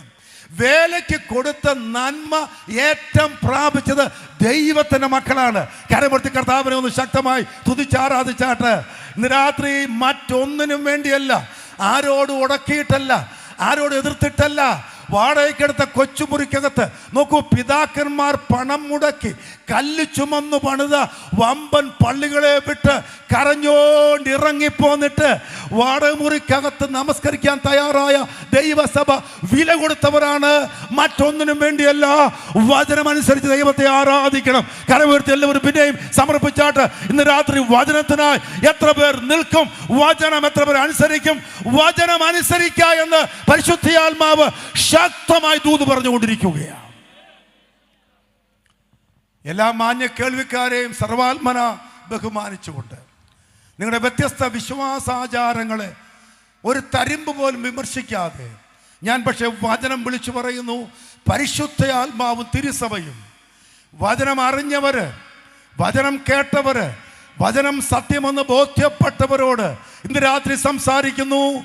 അവൻ ആലയം നോക്കാതെ, ദേവാലയം നോക്കാതെ, ആചാര്യന്മാരെ നോക്കാതെ, വേഷഭൂഷാദികൾ നോക്കാതെ, അടയാഭരണങ്ങൾ നോക്കാതെ, ഇന്ന് രാത്രി ആകാശ ഭൂമികൾ മാറിപ്പോയാലും വള്ളിയെങ്കിലും പുള്ളിയെങ്കിലും മാറിപ്പോകാത്ത വാഴ്ത്തപ്പെട്ട ഈശോ മിശിഹായും ശീഹന്മാരും എനിക്ക് വേണ്ടി ആത്മാവിൽ കോറിയിട്ട ഈ സത്യവചനം ലോകത്തിലെ മറ്റേത് തീട്ടൂരങ്ങളെക്കാൾ, മറ്റേത് ഭൂളകളെക്കാൾ, മറ്റേത് കൽപ്പനകളെക്കാൾ, മറ്റേത് ഉത്തരവുകളെക്കാൾ ദൈവത്തിന്റെ വചനം ഞാനും എൻ്റെ കുടുംബവും അനുസരിക്കുമെന്ന് ഇന്ന് രാത്രി സമർപ്പിക്കുവാൻ പരിശുദ്ധാത്മാവ് പലരോടും ശക്തമായി ബുദ്ധി ഉപദേശിച്ചുകൊണ്ടിരിക്കുകയാ.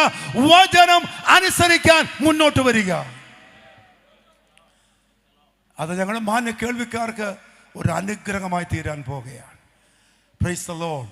സഭയോ സമ്പ്രദായമോ സംവിധാനമോ സംഘടനാബലമോ ഭരണഘടനയോ വിശ്വാസ പ്രമാണമോ ഒന്നുമല്ല ഞാൻ സംസാരിക്കുന്നത്. ദൈവത്തിൻ്റെ മാറ്റമില്ലാത്ത വചനമാണ്. ആമേൻ. എബ്രായലേഖനം 4-ാം അധ്യായത്തിൽ വാക്യമുണ്ട്, വായിക്കണ്ട. അവരെ പോലെ നാമും സദ്വർത്തമാനം ഒരിക്കൽ കേട്ടവരാകുന്നു, എന്നാൽ കേട്ട വചനം അവർക്ക് ഉപകാരമായി വന്നില്ല. അതാ ഒരുമിച്ച് പുസ്തകവുമായിട്ട് മാരാമൺ കൺവെൻഷനൊക്കെ പോയ ഒത്തിരി പേരുണ്ട്. പക്ഷെ ചിലർ വചനം അനുസരിച്ചു, ചിലർ വചനം അനുസരിച്ചില്ല. ഇന്ന് രാത്രി ദൈവത്തിൻ്റെ വചനം ആമേൻ എനിക്കും എൻ്റെ കുടുംബത്തിനൊരു അനുഗ്രഹമായി, ഒരു വിടുതലായി, ഒരു സൗഖ്യമായി മാറണമെന്ന് സമർപ്പിക്കാൻ മനസ്സുള്ളവർക്ക് നിങ്ങളുടെ കുടുംബത്തിനകത്ത് ഒരു അത്ഭുത പ്രവൃത്തി വെളിപ്പെടും എന്ന് ഞങ്ങൾ ഉറക്കെ പറയുന്നു. പ്രോസ്പെരിറ്റി തിയോളജി ഞങ്ങളാരും പ്രസംഗിക്കാറില്ല, പഠിപ്പിക്കാറില്ല, ന്യൂജൻകാർ പറഞ്ഞോട്ടെ. പക്ഷെ ഞങ്ങളൊരു അനുഭവത്തിൽ പറയും, ഞങ്ങളുടെ ഇല്ലായ്മയിൽ, ഞങ്ങളുടെ പട്ടിണിയിൽ, ഞങ്ങളുടെ സങ്കടങ്ങളിൽ ആമേൻ. ചിലപ്പോൾ ഈ പറയുമ്പോൾ ഞാൻ KJ മാത്യു ആയിരിക്കും ഇതെല്ലാം ഒത്തിരി സഹിച്ചെന്ന് എനിക്കങ്ങ് തോന്നിപ്പോവുക. ഞാൻ മലബാറുകാരനല്ലേ, കോഴിക്കോടല്ലേ എൻ്റെ ജീവിതമായിരുന്നത്. ഞങ്ങൾ വളരെ കഷ്ടപ്പെട്ടവർ, വളരെ കഷ്ടപ്പെട്ടവരാണ്, വളരെ വളരെ. അപ്പൻ പാസ്റ്റർ KM ജോസഫ് ഞങ്ങൾ 6 മക്കളെ വളർത്താൻ ആ പുരാതന കാലത്ത് കൊച്ചു കൊച്ചു സഭകളിൽ ശുശ്രൂഷിച്ച അദ്ദേഹത്തിന് ഒരുപാട് പാടുപെടേണ്ടി വന്നു. എൻ്റെ മരിച്ചുപോയ അമ്മ ഒരുപാട് സങ്കടപ്പെട്ട് ഞങ്ങളെ വളർത്തി. പക്ഷെ വചനം കൈമാറി അവർ ഞങ്ങൾക്ക് എന്നതുകൊണ്ട് ഇന്ന് രാത്രി അഭിമാനത്തോടെ ഞാനും വിളിച്ചു പറയും, വചനം അത്ഭുതങ്ങൾ ചെയ്തു, ഞങ്ങളെ മാനിച്ചു. കരമുറത്തി എല്ലാവരും കർത്താവിനെ സ്തുതിച്ചാട്ട്. ജീവിതത്തിൽ ദൈവപ്രവൃത്തി വെളിപ്പെട്ട എല്ലാവരും കർത്താവിനെ സ്തുതിച്ചാട്ട്. ദൈവം പുതിയ വഴികളെ തുറന്നു വന്ന് ഉറപ്പുള്ള എല്ലാവരും ദൈവത്തെ സ്തുതിച്ചാട്ട്. ശക്തമായ എല്ലാവരും സ്തുതിച്ചാട്ട്. നമ്മുടെ ഞെരുക്കങ്ങളെയും തിരിവെടുത്ത് മാറ്റുമെന്ന് ആമേൻ ഞാൻ ശക്തമായി വിളിച്ചു പറയുന്നു. അപമാനത്തിൻ്റെ, ആക്ഷേപത്തിൻ്റെ, വിമർശനത്തിൻ്റെ, കുറ്റപ്പെടുത്തലിൻ്റെ, ഒറ്റപ്പെടുത്തൽ അനുഭവങ്ങൾക്ക് കർത്താവ് പരിഹാരം വരുത്തും. ആമേൻ. ഞെരുക്കമുള്ളവർക്ക് വേണ്ടി ദൈവം അത്ഭുതങ്ങളെ ചെയ്യും. ആമേൻ. ഭൗതികത്തിന് വേണ്ടിയല്ല ദൈവത്തെ സേവിക്കുന്നെങ്കിലും ഈ വചനം ഉയർത്തിയവരെ ദൈവം എന്നും ഉയർത്തിയിട്ടുണ്ട്. ഈ വചനം എവിടെയെല്ലാം ഉയർത്തിയോ ആ കുടുംബങ്ങളെ ദൈവം മാനിച്ചിട്ടുണ്ട്. അനുഭവങ്ങൾ എല്ലാവരും കരമൂർത്തി മടിക്കാതെ ദൈവത്തെ സ്തുതിച്ചാട്ട്. ദൈവത്തിൻ്റെ അത്ഭുത പ്രവൃത്തി ഇന്ന് രാത്രി പലർക്കു വേണ്ടിയും ശക്തമായി വെളിപ്പെടാൻ പോകുന്നു. വചനം അനുസരിക്കാൻ തയ്യാറാകുക. പരിശുദ്ധാത്മാവ് രണ്ടാമതായിട്ട് വരിക എന്ന നിലയിൽ ദൈവസഭയെ ക്ഷണിക്കുന്ന ഭാഗം 8-9 വാക്യങ്ങളാണ് വായിക്കുക. ഇത് കേൾക്കുകയും കാണുകയും ചെയ്തത് യോഹന്നാൻ എന്ന ഞാൻ തന്നെ. കേൾക്കുകയും കാണുകയും ചെയ്ത ശേഷം ഇത് എനിക്ക് കാണിച്ചു തന്ന ദൂതന്റെ കാൽക്കൽ ഞാൻ വീണ് നമസ്കരിച്ചു. എന്നാൽ അവൻ എന്നോട്, അതരുത്, ഞാൻ നിന്റെയും നിന്റെ സഹോദരന്മാരായ പ്രവാചകന്മാരുടെയും ഈ പുസ്തകത്തിലെ വചനം പ്രമാണിക്കുന്നവരുടെയും സഹഭൃത്യനത്രേ, ദൈവത്തെ നമസ്കരിക്കുക എന്ന് പറഞ്ഞു. Thank you. ദൈവത്തിൻ്റെ ആത്മാവും തിരുസഭയും ഇന്ന് ആളുകളെ ആഹ്വാനം ചെയ്യുന്നത് ആരാധനയ്ക്ക് വേണ്ടിയാണ്, ദൈവത്തെ ആരാധിക്കാൻ. ഇവിടെ ഞാൻ ശ്രദ്ധിച്ച ഒരു സംഗതി നിങ്ങൾ വായിക്കുമ്പോൾ മനസ്സിലായി കാണും. ഇത് ആരാധനയുടെ ഒരു തിരുത്തലും കൂടിയാണ്. കേവലം ആരാധന ആഹ്വാനമല്ല, ആരാധന തിരുത്തലാണ് ഇവിടെ. യോഹന്നാൻ എന്ന ശ്രീഹന് അങ്ങനെ സംഭവിക്കാമോ എന്ന് ന്യായമായൊരു ചോദ്യമാണെങ്കിലും ആർക്കും സംഭവിക്കാമെന്ന അനുമാനത്തിനാണ് നമ്പർ 1 പ്രയോറിറ്റി. യോഹന്നാന് പറ്റിയ തപ്പിദം തന്നെ ഈ അത്ഭുത കാഴ്ചകളെല്ലാം കാണിച്ചതിൻ്റെ മധ്യസ്ഥ ഉദ്ദേശിക്കുന്നത് ഇത് കാട്ടിക്കൊടുത്തത് ഒരു ദൈവത്തിൻ്റെ മാലാഖയാണ്. അപ്പോൾ അദ്ദേഹം ഇടപെട്ടില്ലായിരുന്നെങ്കിൽ ഈ കാഴ്ചയൊന്നും എനിക്ക് കാണാനാവില്ലായിരുന്നല്ലോ എന്നോർത്തിട്ടാണ് ഒടുവിൽ നന്ദി നിറഞ്ഞ് തൻ്റെ മുന്നിൽ നെടുമ്പാട് വീണ് 1 സെക്കൻഡ് നമസ്കരിച്ചു പോയി. എന്നാൽ തീ തൊട്ടതുപോലെ ദൈവദൂതൻ അവനോട് പറഞ്ഞു, നോ, ഞാനല്ല, ഞാനത് കാട്ടി. ശരിയാണ്, കർത്താവ് കൽപ്പിച്ചിട്ടാ ഈ വെളിപ്പാട് നിന്ന് കാട്ടിത്തന്നത്. എന്നെ അല്ല നമസ്കരിക്കേണ്ടത്, ദൈവത്തെ നമസ്കരിക്കുക. ആമേൻ. ഇന്ന് രാത്രി കേൾവിക്കാരെ പരിശുദ്ധാത്മാവ് പലരോടും ശക്തമായി ദൂത് പറയുന്നു, ദൈവത്തെ നമസ്കരിക്കുക. അടിവരയിട്ട് മത്തായി 4-ാം അധ്യായം ആണെന്ന് എൻ്റെ ഓർമ്മ, വായിക്കേണ്ട 4:10 മരുഭൂമിയിൽ പരീക്ഷിക്കപ്പെട്ട വാഴ്ത്തപ്പെട്ട മിശിഹാ തമ്പുരാനോട് പിശാച് പറഞ്ഞ പ്രലോഭനങ്ങളിൽ ഒന്ന്, നീ എന്നെ വീണ് നമസ്കരിച്ചാൽ ഈ കാണുന്നതെല്ലാം ഞാൻ നിനക്ക് തരാം. കർത്താവിൻ്റെ മറുപടി വചനം പറയുന്നു. എന്ന് പറയുന്നു? നിന്റെ ദൈവമായ കർത്താവിനെ നമസ്കരിച്ച്, അടുത്ത വാക്യം മാത്രം വായിച്ച മോളെ, ദൈവമായ കർത്താവിനെ നമസ്കരിച്ച് അവനെ മാത്രമേ ആരാധിക്കാവൂ. ആ വാക്യം ശ്രദ്ധിക്കണേ, അവനെ മാത്രമേ ആരാധിക്കാവൂ. ഇന്ന് രാത്രി ആ വചനം വ്യാഖ്യാനിക്കാതെ വാളകത്തോട് ഞാൻ വിളിച്ചു പറയുന്നു, നമ്പർ 1 ദൈവത്തെ നമസ്കരിക്കാം. ആമേൻ. മാലാഖയല്ല നമസ്കരിക്കേണ്ടത്, ജീവിച്ചിരിക്കുന്നവരെ അല്ല നമസ്കരിക്കേണ്ടത്, പരേതാത്മാക്കളെ അല്ല നമസ്കരിക്കേണ്ടത്, അവൻ മലക്കുകളെ അല്ല നമസ്കരിക്കേണ്ടത്, ജിന്നുകളെ അല്ല നമസ്കരിക്കേണ്ടത്, അവൻ കർമ്മകാണ്ഡത്തിന് ഉദാത്ത ഭാവമുള്ളവരെ അല്ല നമസ്കരിക്കേണ്ടത്, മഹാനുഭവന്മാരെ അല്ല നമസ്കരിക്കേണ്ടത്, മധ്യസ്ഥന്മാരെ അല്ല നമസ്കരിക്കേണ്ടത്. ഇന്ന് രാത്രി ദൈവസഭ നമസ്കരിക്കേണ്ടത് എൻ്റെ ദൈവത്തെ മാത്രമാണ്. കരമൂർത്തി എല്ലാവരും ഏറ്റുപറഞ്ഞാട്ട് ദൈവത്തെ നമസ്കരിക്കണം. വാഴ്ത്തപ്പെട്ട മിശിഹായുടെ വ്യാഖ്യാനം ശ്രദ്ധിക്കുക. നിന്റെ ദൈവമായ കർത്താവിനെ നമസ്കരിച്ച് അവനെ മാത്രം ആരാധിക്കണം. ആമേൻ. അതും പലരോടും ദൈവാത്മാവ് ഇന്ന് രാത്രി വിളിച്ചു പറയുക, അവനെ മാത്രം ആരാധിക്കണം. ആരാധനയ്ക്ക് യോഗ്യനായവൻ പ്രകൃത്യാതീതനായിരിക്കണം, മനുഷ്യാതീതനായിരിക്കണം. ആമേൻ. ആരാധനയ്ക്ക് യോഗ്യനായവൻ്റെ 6 ലക്ഷണങ്ങൾ വെളിപ്പാട് പുസ്തകത്തിൽ പറഞ്ഞിട്ടുണ്ട്. ആ വാക്യങ്ങൾ ഞാൻ വായിക്കുന്നില്ല. 1 സർവശക്തനായിരിക്കണം അങ്ങ്, 2 സർവജ്ഞനായിരിക്കണം, 3 സർവവ്യാപിയായിരിക്കണം, 4 അവൻ സ്വയാസ്തിക്യമുള്ളവനായിരിക്കണം, 5 നിത്യനായിരിക്കണം, 6 മാറ്റമില്ലാത്തവനായിരിക്കണം. മനുഷ്യർക്കാർക്കുമില്ലാത്തതും ദൈവത്തിനും മാത്രം ഉള്ളതുമായ ഈ 6 സഹജ ഗുണങ്ങൾ ഉള്ളവൻ മാത്രമാണ് ഇന്ന് രാത്രി ആരാധ്യനായ ദൈവം. ആമേൻ. ആരാധനയ്ക്ക് യോഗ്യനായവൻ്റെ അടിസ്ഥാന ഗുണങ്ങൾ ഈ പുസ്തകത്തിന് അകത്തുണ്ട്. എന്നിട്ട് പറയുന്നു, മറ്റാരെയും നമസ്കരിക്കരുത്, ദൈവത്തെ മാത്രം നമസ്കരിക്കുക.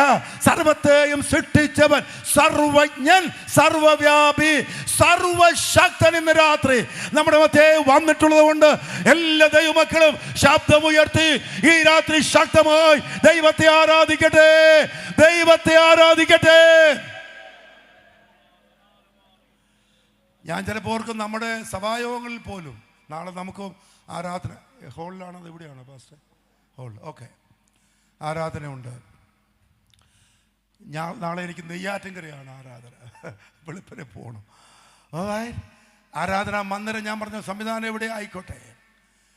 ഞാൻ ചില മ്യൂസിക് ടീം സുഹൃത്തുക്കളെ, എനിക്ക് സന്തോഷമാണ് നിങ്ങൾ ജോൺസാ, പക്ഷേ ഞാൻ പറഞ്ഞത് പൊറുക്കണം. നിങ്ങൾ മ്യൂസിക് ടീം ഇല്ലെങ്കിലും ദൈവത്തെ ആരാധിക്കണം. ഈ കൺവെൻഷനല്ലേ ഇവരെയൊക്കെ നമുക്ക് വിളിക്കാൻ പറ്റുമോ? നമ്മുടെ സഭായോഗത്തിന് ഇപ്പോൾ അങ്ങനെ എന്നും ടീമിനെ വിളിക്കാൻ പറ്റുമോ? ഇല്ല. ചില സഭയിൽ കുഞ്ഞുങ്ങൾ അല്ലേ കീബോർഡും സംവിധാനമൊക്കെ ഉണ്ട്. ഇപ്പോൾ കുറേ സഭയിലുണ്ട്, വിച്ച് ഈസ് ഗുഡ്. എല്ലാ സഭയിലും അങ്ങനെ ഇല്ല. ഉണ്ടെങ്കിൽ നല്ലത്. ഇല്ലെങ്കിലും ആരാധന ക്ഷീണിക്കാൻ പാടില്ല. ഞാൻ പറയുന്നത്, ഇന്ന് പാട്ട് പാടുന്ന മോൻ വന്നില്ല, അല്ലെ കീബോർഡിൻ്റെ കട്ട പോയി എന്നും പറഞ്ഞൊന്നും പെന്തക്കോസ്ത് ചർച്ചിൽ ആരാധന ഉഴപ്പാൻ പറ്റത്തില്ല. ആമേൻ. കയ്യടിക്കകത്ത് വലിയ കാര്യം ഉണ്ടെന്ന് ഞാൻ പറയുന്നില്ലെങ്കിലും പെന്തക്കോസ്തിൽ കഴിഞ്ഞ 100 കൊല്ലമായിട്ട് പാട്ടിൻ്റെ ഏകീകരണത്തിന് ഈ കീബോർഡ് ഒന്നുമില്ലാത്ത കാലത്ത് പാട്ടൊന്ന് ഉഷാറാകാൻ വേണ്ടി കയ്യടിച്ച് ശീലിച്ച് ആരംഭിച്ച ഒരു സിസ്റ്റം നമുക്കുണ്ടെങ്കിൽ കരങ്ങളെ നന്നായി തട്ടി ദൈവത്തെ ആരാധിക്കാൻ പറ്റും. ആമേൻ. വർഷങ്ങളുടെ പഴക്കത്തിൽ പലർക്കും മറവി ഭവിച്ച് കാണും. ആരാധിക്കാൻ പറ്റുന്ന ദൈവമക്കള്, ഞാൻ പറഞ്ഞല്ലോ, സംവിധാനം നോക്കി, സൗകര്യങ്ങൾ നോക്കി, മ്യൂസിഷ്യനെ നോക്കി, ഗസ്റ്റ് പാസ്റ്റർ പ്രസംഗം കേൾക്കാനും മറ്റുമല്ല ആരാധിക്കാൻ വരേണ്ടത്. സർവശക്തിമാൻ ആത്മരൂപിയായി എൻ്റെ ആലയത്തിനകത്ത് ഇന്ന് രാവിലെ എഴുന്നള്ളി വന്നിട്ടുണ്ട്. അങ്ങയുടെ പരമസാന്നിധ്യം ഞങ്ങൾ അനുഭവിക്കുന്നു പറയുന്നവരാണ് ദൈവത്തെ ആരാധിക്കുന്നത്. കരങ്ങളെ അടിച്ച് എല്ലാവരും ഇന്ന് രാത്രി യേശു വന്നിട്ടുണ്ട് എന്ന് ഉറപ്പുള്ള എല്ലാവരും കരങ്ങളെ തട്ടി കർത്താവിനെ അല്പസമയം ശക്തമായിട്ട് ആരാധിക്കട്ടെ, ശക്തമായി ആരാധിക്കട്ടെ, ശക്തമായി ആരാധിക്കട്ടെ. ഈ രാത്രി എല്ലാവരും ദൈവത്തെ ആരാധിക്കട്ടെ. യേശുവിന്റെ ദിവ്യ സാന്നിധ്യ മഹത്വം ആത്മാവിൽ അനുഭവിക്കുന്നവരാ ഇന്ന് കർത്താവിനെ ആരാധിക്കേണ്ടത്. Price the Lord. ഞാനിപ്പോൾ എൻ്റെ ഒരു കൈ മൈക്ക് പിടിച്ചോണ്ടാണ് കൈയടിക്കാത്തത്. നിങ്ങളെല്ലാവരെക്കാളും ശക്തമായിട്ട് ഇപ്പോഴും കൈയടിക്കുന്ന ആളാണ് ഞാൻ. കയ്യിൽ തഴമ്പ് 2 കയ്യിലും 4 വിരലിൻ്റെ ഇവിടെ തഴമ്പുണ്ട്. കൈയടിച്ചിട്ട് തന്നെയാണ്. ഞാൻ പറഞ്ഞാൽ കൈയടിക്കാത്ത ഉണർവുണ്ടെന്ന് ഞാൻ വിശ്വസിക്കുന്നില്ല. പക്ഷേ കൈയടി കൊച്ചുനാൾ മുതൽ ശീലമായതുകൊണ്ട് ഏത് വമ്പനെയും കൊമ്പനെയും കണ്ടാലും ഞാൻ കൈയടിക്കും. ചിലപ്പോൾ ബൈബിൾ സൊസൈറ്റി മീറ്റിങ്ങിനും ഈ എക്യുമെനിക്കൽ മീറ്റിങ്ങിനൊക്കെ ചിലപ്പം ഞാൻ പ്രസംഗിക്കാൻ പോകാറുണ്ട്. അപ്പോൾ ഒരു പാട്ട് ആരെങ്കിലും പാടും, ഞാൻ ഈ പഴയ ശീലത്തിൽ കൈയടിക്കും. വേറെ കക്ഷികളൊന്നും കൈയടിക്കത്തില്ല. അവരെന്നെ നോക്കുകയും ചെയ്യും ഞെട്ടിയിട്ട്. പക്ഷെ എനിക്ക് കൈയടിക്കാൻ പറ്റത്തില്ല. ഇതൊരു പഴയ സിസ്റ്റമാണ്. ഞാൻ പറഞ്ഞല്ലോ, സംവിധാനത്തിന് വേണ്ടി കാത്തിരുന്ന് ആരാധിക്കാൻ പറ്റത്തില്ല. ഇന്ന് ഭാഷയ്ക്ക് എന്നാന്ന് പറ്റിയെന്ന് അറിയത്തില്ല. പ്രസംഗം അത്ര ഉഷാറ് ആയില്ല. പൊതുവെ കേൾക്കുന്ന ഒരു കമൻ്റാണ്, ഇന്ന് പാട്ട് ശരിയായി എന്നതായ അവർ സാക്ഷ്യം പറഞ്ഞത്. പല പല പല കമൻറ്റുകൾ ആരാധനയ്ക്ക് ശേഷം കേൾക്കുന്നത് ആരാധ്യൻ്റെ സാന്നിധ്യം ബോധ്യപ്പെടാത്തത് കൊണ്ടാണ്. ഞാൻ അനുഭവിച്ചിട്ട് പറയുന്നു, KJ മാത്യു എന്ന ഉപദേശി അനുഭവിച്ചിട്ട് പറയുന്നു, മറ്റാരും ആരാധിച്ചില്ലെങ്കിലും അനുഭവത്തിൻ്റെ കരുത്തുണ്ടെങ്കിൽ നിങ്ങൾക്ക് ദൈവത്തെ ആരാധിക്കാൻ കഴിയും. ആമേൻ, ആമേൻ. യേശുവിനെ സൗഖ്യമാക്കിയിട്ടുണ്ട് എന്ന്, എന്നെ കർത്താവ് തൊട്ടു എന്ന്, എൻ്റെ കുഞ്ഞിന്മേൽ കർത്താവിൻ്റെ കരം വന്നുവെന്ന്, എനിക്ക് വേണ്ടി അത്ഭുതങ്ങളെ ദൈവം ചെയ്തുവെന്ന് ഓർമ്മയുള്ളവർക്ക് ആർക്കാനും വേണ്ടി കാത്തിരിക്കേണ്ട കാര്യമില്ല. അവർക്ക് ദൈവത്തെ ആരാധിക്കാൻ കഴിയും. അവർക്ക് വില കൊടുത്ത് ദൈവത്തെ ആരാധിക്കാൻ കഴിയും. ശക്തി കൊടുത്ത് കർത്താവിനെ ആരാധിക്കാം. ശബ്ദം കൊടുത്ത് കർത്താവിനെ ആരാധിക്കാം. അനുഭവമുള്ളവർ ദൈവത്തെ ആരാധിക്കും.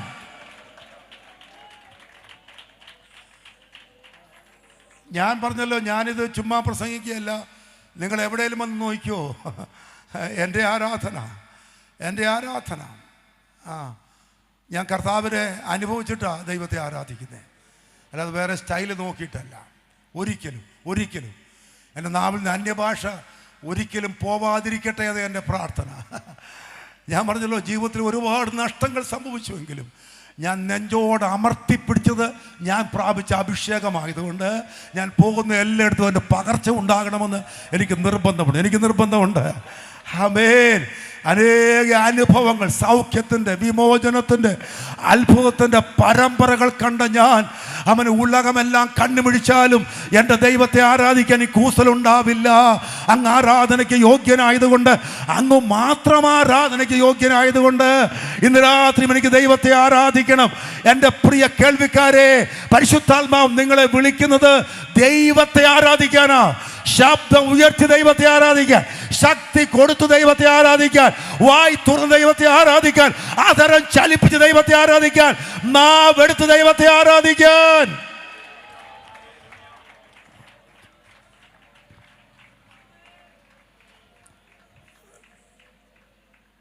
എൻ്റെ അപ്പൻ പാസ്റ്റർ KM ജോസഫ്, പത്താകുടി പാസ്റ്റർക്ക് അറിയാം. പത്താകുടി പാസ്റ്റർക്കും സാമാന്യ ശബ്ദമുള്ള ഒരാളാണ്.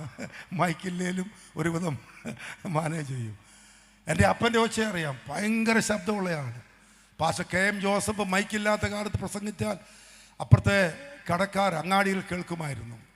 പക്ഷെ എൻ്റെ അപ്പൻ അവസാനത്തെ 6 കൊല്ലം പറ്റക്കിടപ്പിലായി. അവസാനം 1 കൊല്ലം കരുത്തനായ അപ്പൻ്റെ തൊണ്ടയിൽ നിന്ന് ഒരു ശബ്ദം പോലും പുറത്തു വന്നത് ഞങ്ങൾക്കൊക്കെ സങ്കടം തോന്നി. ഞാൻ പുല്ലൂർ ചിലപ്പോൾ പോയി അമ്മച്ചിയെ ആരാനയ്ക്ക് വിട്ടിട്ട് അപ്പച്ചൻ്റെ അടുത്തിരിക്കും. അമ്മയാണല്ലോ എന്നും കൂടി ഇരിക്കുന്നത്. അപ്പോൾ പഴയ പാട്ടുകൾ, അപ്പച്ചന് ഇഷ്ടപ്പെട്ട പാട്ടുകൾ ഞാൻ അവിടെ ഇരുന്ന് പാടും. വേദവസ്തു ഉറക്കെ വായിച്ച് കേൾപ്പിക്കും, പ്രാർത്ഥിക്കും. അപ്പച്ചൻ കണ്ണീരിങ്ങനെ ഒഴുക്കും, ചുടുകണ്ണീർ ഒഴുക്കും. വേറെ ഒന്നും ഉരിയാടാൻ പറ്റത്തില്ല. മലബാറിനെ നടുക്കിയ ശബ്ദത്തിൽ ഉടമസ്ഥനായ KM ജോസഫ് പാസ്റ്റർ ശബ്ദം നഷ്ടപ്പെട്ടവനായി മാസങ്ങൾ കഴിയേണ്ടി വന്നു. തനിക്കൊരു നഷ്ടവും ഉണ്ടാവില്ല, കാരണം തൻ്റെ കരുത്തെല്ലാം യേശുവിനായി കൊടുത്തതാ. 100 കണക്കിന് പരസ്യയോഗം മൈക്കില്ലാതെ ഉറക്ക പ്രസംഗിച്ച ആളാണ് ജോസഫ് പാസ്റ്റർ. പാവപ്പെട്ട ഞാനും തൻ്റെ ഒപ്പം പോയിട്ടുണ്ട്. ഇന്ന് രാത്രി അതുകൊണ്ട് ഞാൻ പറയുക, സഹോദരങ്ങളെ, ശബ്ദം നഷ്ടപ്പെടും മുമ്പ് ശബ്ദം കർത്താവിനായി കൊടുത്ത് ദൈവത്തെ ആരാധിക്കണം. കർത്താവിൻ്റെ ദാസന്മാരെ, ചെറുപ്പക്കാരെ, ദൈവം ആരോഗ്യം തന്നുവെങ്കിൽ, ശബ്ദം തന്നുവെങ്കിൽ ആർക്കാനും വേണ്ടി കാത്തിരിക്കേണ്ട. അഭിഷക്തന്മാരെ, സഭ ഉഷാറാകാൻ നോക്കിയിരിക്കേണ്ട. ആഴ്ചയുടെ 6 ദിവസം പ്രാർത്ഥിച്ചൊരുങ്ങിയ ദൂത്, ആമൻ, കൃപ പ്രാപിച്ച നിറവ്, ആമൻ, സഭയിലെ ഏത് കരുത്തനും ഏത് വമ്പനും എന്തു പറഞ്ഞാലും അഭിഷേകത്തിന് നിറവില് ഷെക്കൈനയുടെ പൊതിച്ചില്ലകത്ത് നിന്ന് ദൈവവചനം ഉറക്കെ വിളിച്ചു പറ, കത്തിക്കാളി വിളിച്ചു പറ, ദൈവമകത്ത് ഇറങ്ങട്ടെ, ഷെക്കൈന ഇറങ്ങ. എല്ലാവരും കരങ്ങളെ അടിച്ച് അല്പസമയം ശക്തമായി ഇന്ന് രാത്രി ദൈവത്തെ ആരാധിക്കട്ടെ, ദൈവത്തെ ആരാധിക്കട്ടെ. ആത്മനിറവോടെ, അഭിഷേകത്തോടെ ഇന്ന് രാത്രി എല്ലാവരും ദൈവത്തെ ആരാധിക്കട്ടെ. ആരാധനയ്ക്ക് യോഗ്യനാണ് എൻ്റെ കർത്താവ്, ആരാധനയ്ക്ക് യോഗ്യൻ. അങ്ങേ പോലെ മറ്റാരുമില്ല, യേശുവിനെ പോലെ ആരാധനയ്ക്ക് യോഗ്യനായി മറ്റാരുമില്ല എന്ന് ബോധ്യമുള്ളവരാ ഇന്ന് രാത്രി ദൈവത്തെ ആരാധിക്കേണ്ടത്. അവരാ ദൈവത്തെ ആരാധിക്കേണ്ടത്.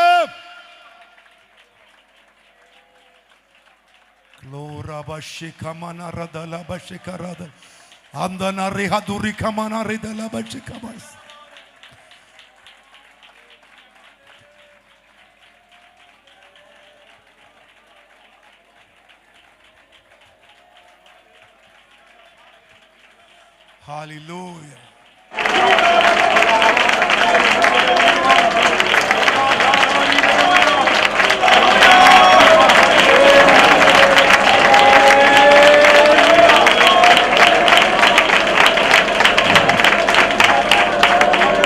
പെന്തക്കോസ്തിന്റെ മുഖമുദ്ര ആത്മനിറവിൻ്റെ ആരാധനയാണ്.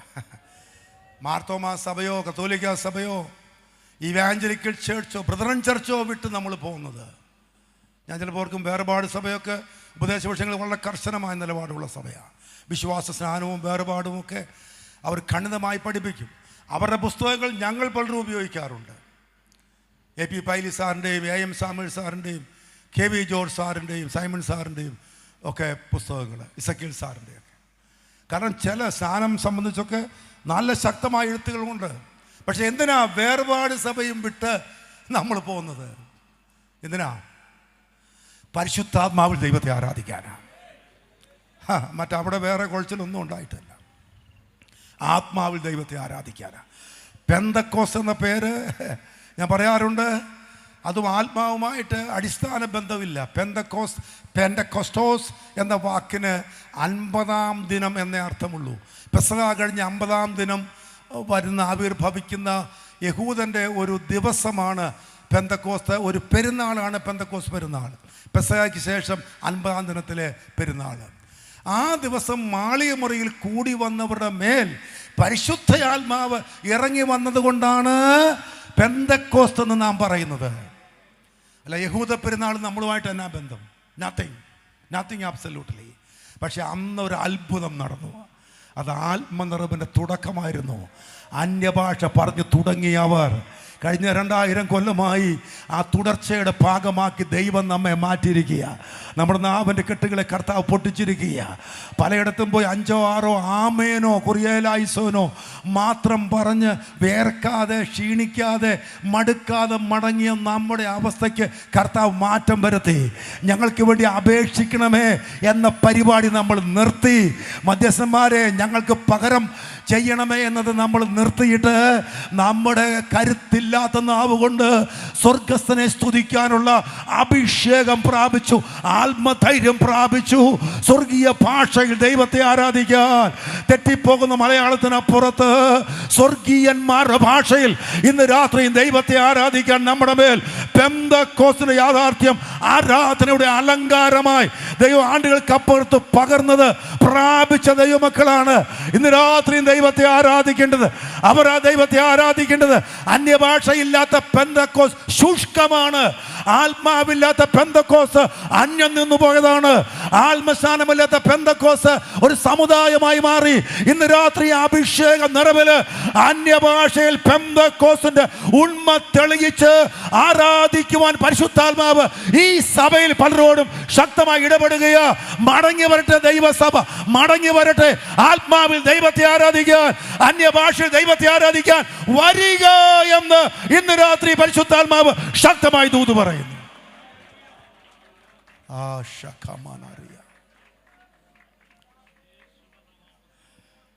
ഞാൻ ഭാഷമാർ സഭകളൊന്നും എനിക്ക് കാര്യമായിട്ട്, വാളകം സഭ അടുത്തിടയ്ക്ക് ഇടയത്ത് പോയിട്ട് കുറേ കാലമായി. പക്ഷേ ദേവദാസന്മാർ ചോദിച്ചാൽ അറിയാം, 2022 ആയപ്പോഴേക്ക് ഈ കൊറോണയും കൂടെ വന്നു കഴിഞ്ഞപ്പോൾ അഭിഷേകം പ്രാപിച്ച ആളുകൾ സഭകളിൽ വളരെ കുറവാണ്. അല്ല, നിങ്ങളൊന്ന് കണക്ക് നോക്കിയോ, താരതമ്യേന വളരെ കുറവാണ്, വളരെ കുറവാണ്. ബാക്കി പാട്ടൊക്കെ പാടും, കീബോർഡ് വായിക്കും, ഡ്രമ്മൊക്കെ അടിച്ച് സഹായിക്കും, ഉണർവിൻ്റെ കട്ട ഞെക്കിത്തരും. പക്ഷേ അന്യഭാഷ പറയാൻ ആളുകൾ വളരെ കുറവായിരിക്കും. ഞാൻ വെറുതെ പറയല്ല, ഈ തലമുറയുടെ ദുര്യോഗം ഞാൻ വിളിച്ചു പറയുക. പെന്തക്കോസ് ഒരു സമുദായമായി മാറരുത്. നഷ്ടമാണ്, കച്ചവടം നഷ്ടമാണ്. വമ്പൻ പള്ളി വിട്ടിറങ്ങി വന്നിട്ടേ ആത്മനിറവിന് വേണ്ടിയാണ് വന്നതെങ്കിൽ അതില്ലെങ്കിൽ പിന്നെ നഷ്ടമാണ്. ഞാൻ ഈ രാത്രി ശക്തമായി വിളിച്ചു പറയുന്നു. നിങ്ങളുടെ പ്രായം, ബ്രദർ, നിങ്ങളുടെ പ്രായം എന്തുമാകട്ടെ, നിങ്ങൾ ചെറുപ്പക്കാരനോ അല്ലെങ്കിൽ ഒത്തിരി പ്രായമുള്ള ആളോ ആയിക്കോട്ടെ, ദാറ്റ്സ് നോ പ്രോബ്ലം. ഏത് പ്രായക്കാരൻ നിറയ്ക്കാൻ കർത്താവിന് കഴിയും. ആമേൻ. സഭയിലേക്ക് വെച്ച് സഹോദരിമാരോ അമ്മച്ചിമാരോ 5, 8, 10 പേർ മറുഭാഷ പറയുന്നതിൻ്റെ ഒരു ബലത്തിൽ പെന്തക്കോസ് ബോർഡും വെച്ചിരിക്കാൻ നമുക്കൊരിക്കലും അവസരമുണ്ടാകരുത്. ദൈവസഭയിൽ മുഴുവൻ പേരും ആത്മസ്ഥാനം കരവേറ്റുന്ന് സമർപ്പിച്ച എല്ലാവരും ആത്മസ്ഥാനം പ്രാപിച്ച് അഭിഷേകത്തിൽ ദൈവത്തെ ആരാധിക്കണമെന്ന് ഒരു നിർബന്ധം ദൈവം നൽകട്ടെ, ഒരു നിർബന്ധം ദൈവം നൽകട്ടെ. അതാണ് ആരാധന. ആ ആരാധനയിലേക്ക് ഇന്ന് രാത്രി ദൈവാത്മാവ് ഒരുപാട് പേരെ വിളിച്ചുകൊണ്ടിരിക്കുന്നത്. വരിക, ആത്മാവിൽ ദൈവത്തെ ആരാധിക്കാൻ വരിക. ജീസസ്. ഞാൻ ആ ഭാഗം യോഹന്നാൻ 4-ാം അധ്യായം മറിക്കണ്ട. യോഹന്നാൻ 4-ൽ ആരാധനയുടെ 5 വെളിപ്പാട് ഈശോ മിശിഹ തന്നിട്ടുണ്ട്. ശമരക്കാരി സ്ത്രീയുമായുള്ള സംവാദത്തിൽ എനിക്ക് തിരുവഴുത്തിലെ ആരാധനകൾ ഇത്രമാത്രം പറഞ്ഞിരിക്കുന്ന വേറെ അധ്യായമില്ല. പുതിയ ആരാധനയുടെ ഏറ്റവും മികച്ച ചിത്രം യോഹന്നാൻ 4-ാം അധ്യായമാണ്. യേശുവിൻ്റെ വെളിപ്പാടാണ്. ആരാധനാ സ്ഥലം, ആരാധനാ ബന്ധം, ആരാധകൻ, ആരാധ്യൻ, ആരാധനാ വിധം, ഇത്രയും കാര്യങ്ങൾ യോഹന്നാൻ 4-ാം അധ്യായത്തിൽ യേശു പറഞ്ഞു വച്ചിട്ടുണ്ട്. അത് ശ്രദ്ധേയമായ ഒരു വചനമാണ് 4:22. ആ വചനം പറയുന്നു, നിങ്ങൾ അറിയാത്തതിനെ നമസ്കരിക്കുന്നു, ഞങ്ങളോ വായിച്ചമോള് നിങ്ങൾ അറിയാത്തതിനെ നമസ്കരിക്കുന്നു, ഞങ്ങളോ അറിയുന്നതിനെ നമസ്കരിക്കുന്നു. അതാ വ്യത്യാസം.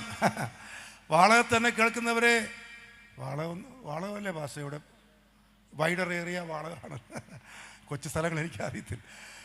ഈ പരിസരത്തോട് ഞാൻ വിളിച്ചു പറയുന്നു, പെന്തക്കോസ് സംഘങ്ങൾ, കൊച്ചു കൊച്ചു കൂട്ടങ്ങൾ സ്വന്തവും ബന്ധവും ഒരിക്കലും മറന്നിട്ടില്ല കേട്ടോ. അച്ഛനും അമ്മയും ചേട്ടനും അളിയനും പെങ്ങളും ഒക്കെ ചെയ്യുക. ഞങ്ങൾ പെന്തക്കോസ്തുകാർ കുറേ കൂടെ ബന്ധം പാലിക്കേണ്ടവരാണ്. അതാണ് പുസ്തകം പറയുന്നത്. ബന്ധങ്ങൾ മുറിച്ചും രക്തബന്ധങ്ങൾ അങ്ങനെ തന്നെയാണ്. പക്ഷേ ഇടയ്ക്ക് ഞങ്ങളൊന്ന് മാറിപ്പറയും. ആ ഭാഷ ഇപ്പോൾ വായിച്ചത് എന്താണ്?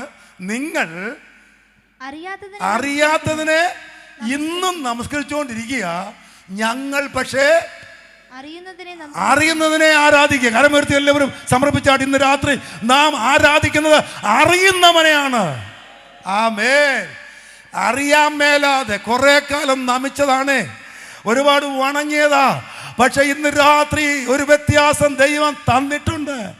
അവൻ അറിഞ്ഞുകൊണ്ട് ഞങ്ങൾ ദൈവത്തെ ആരാധിക്കുക.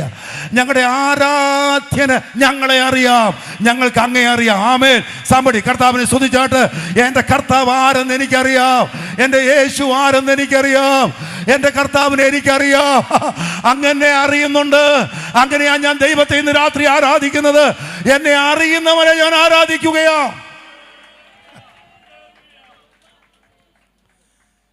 അത് പ്രസംഗിച്ചാൽ പറയുന്ന സമയം പോകും പാസ്റ്റർ.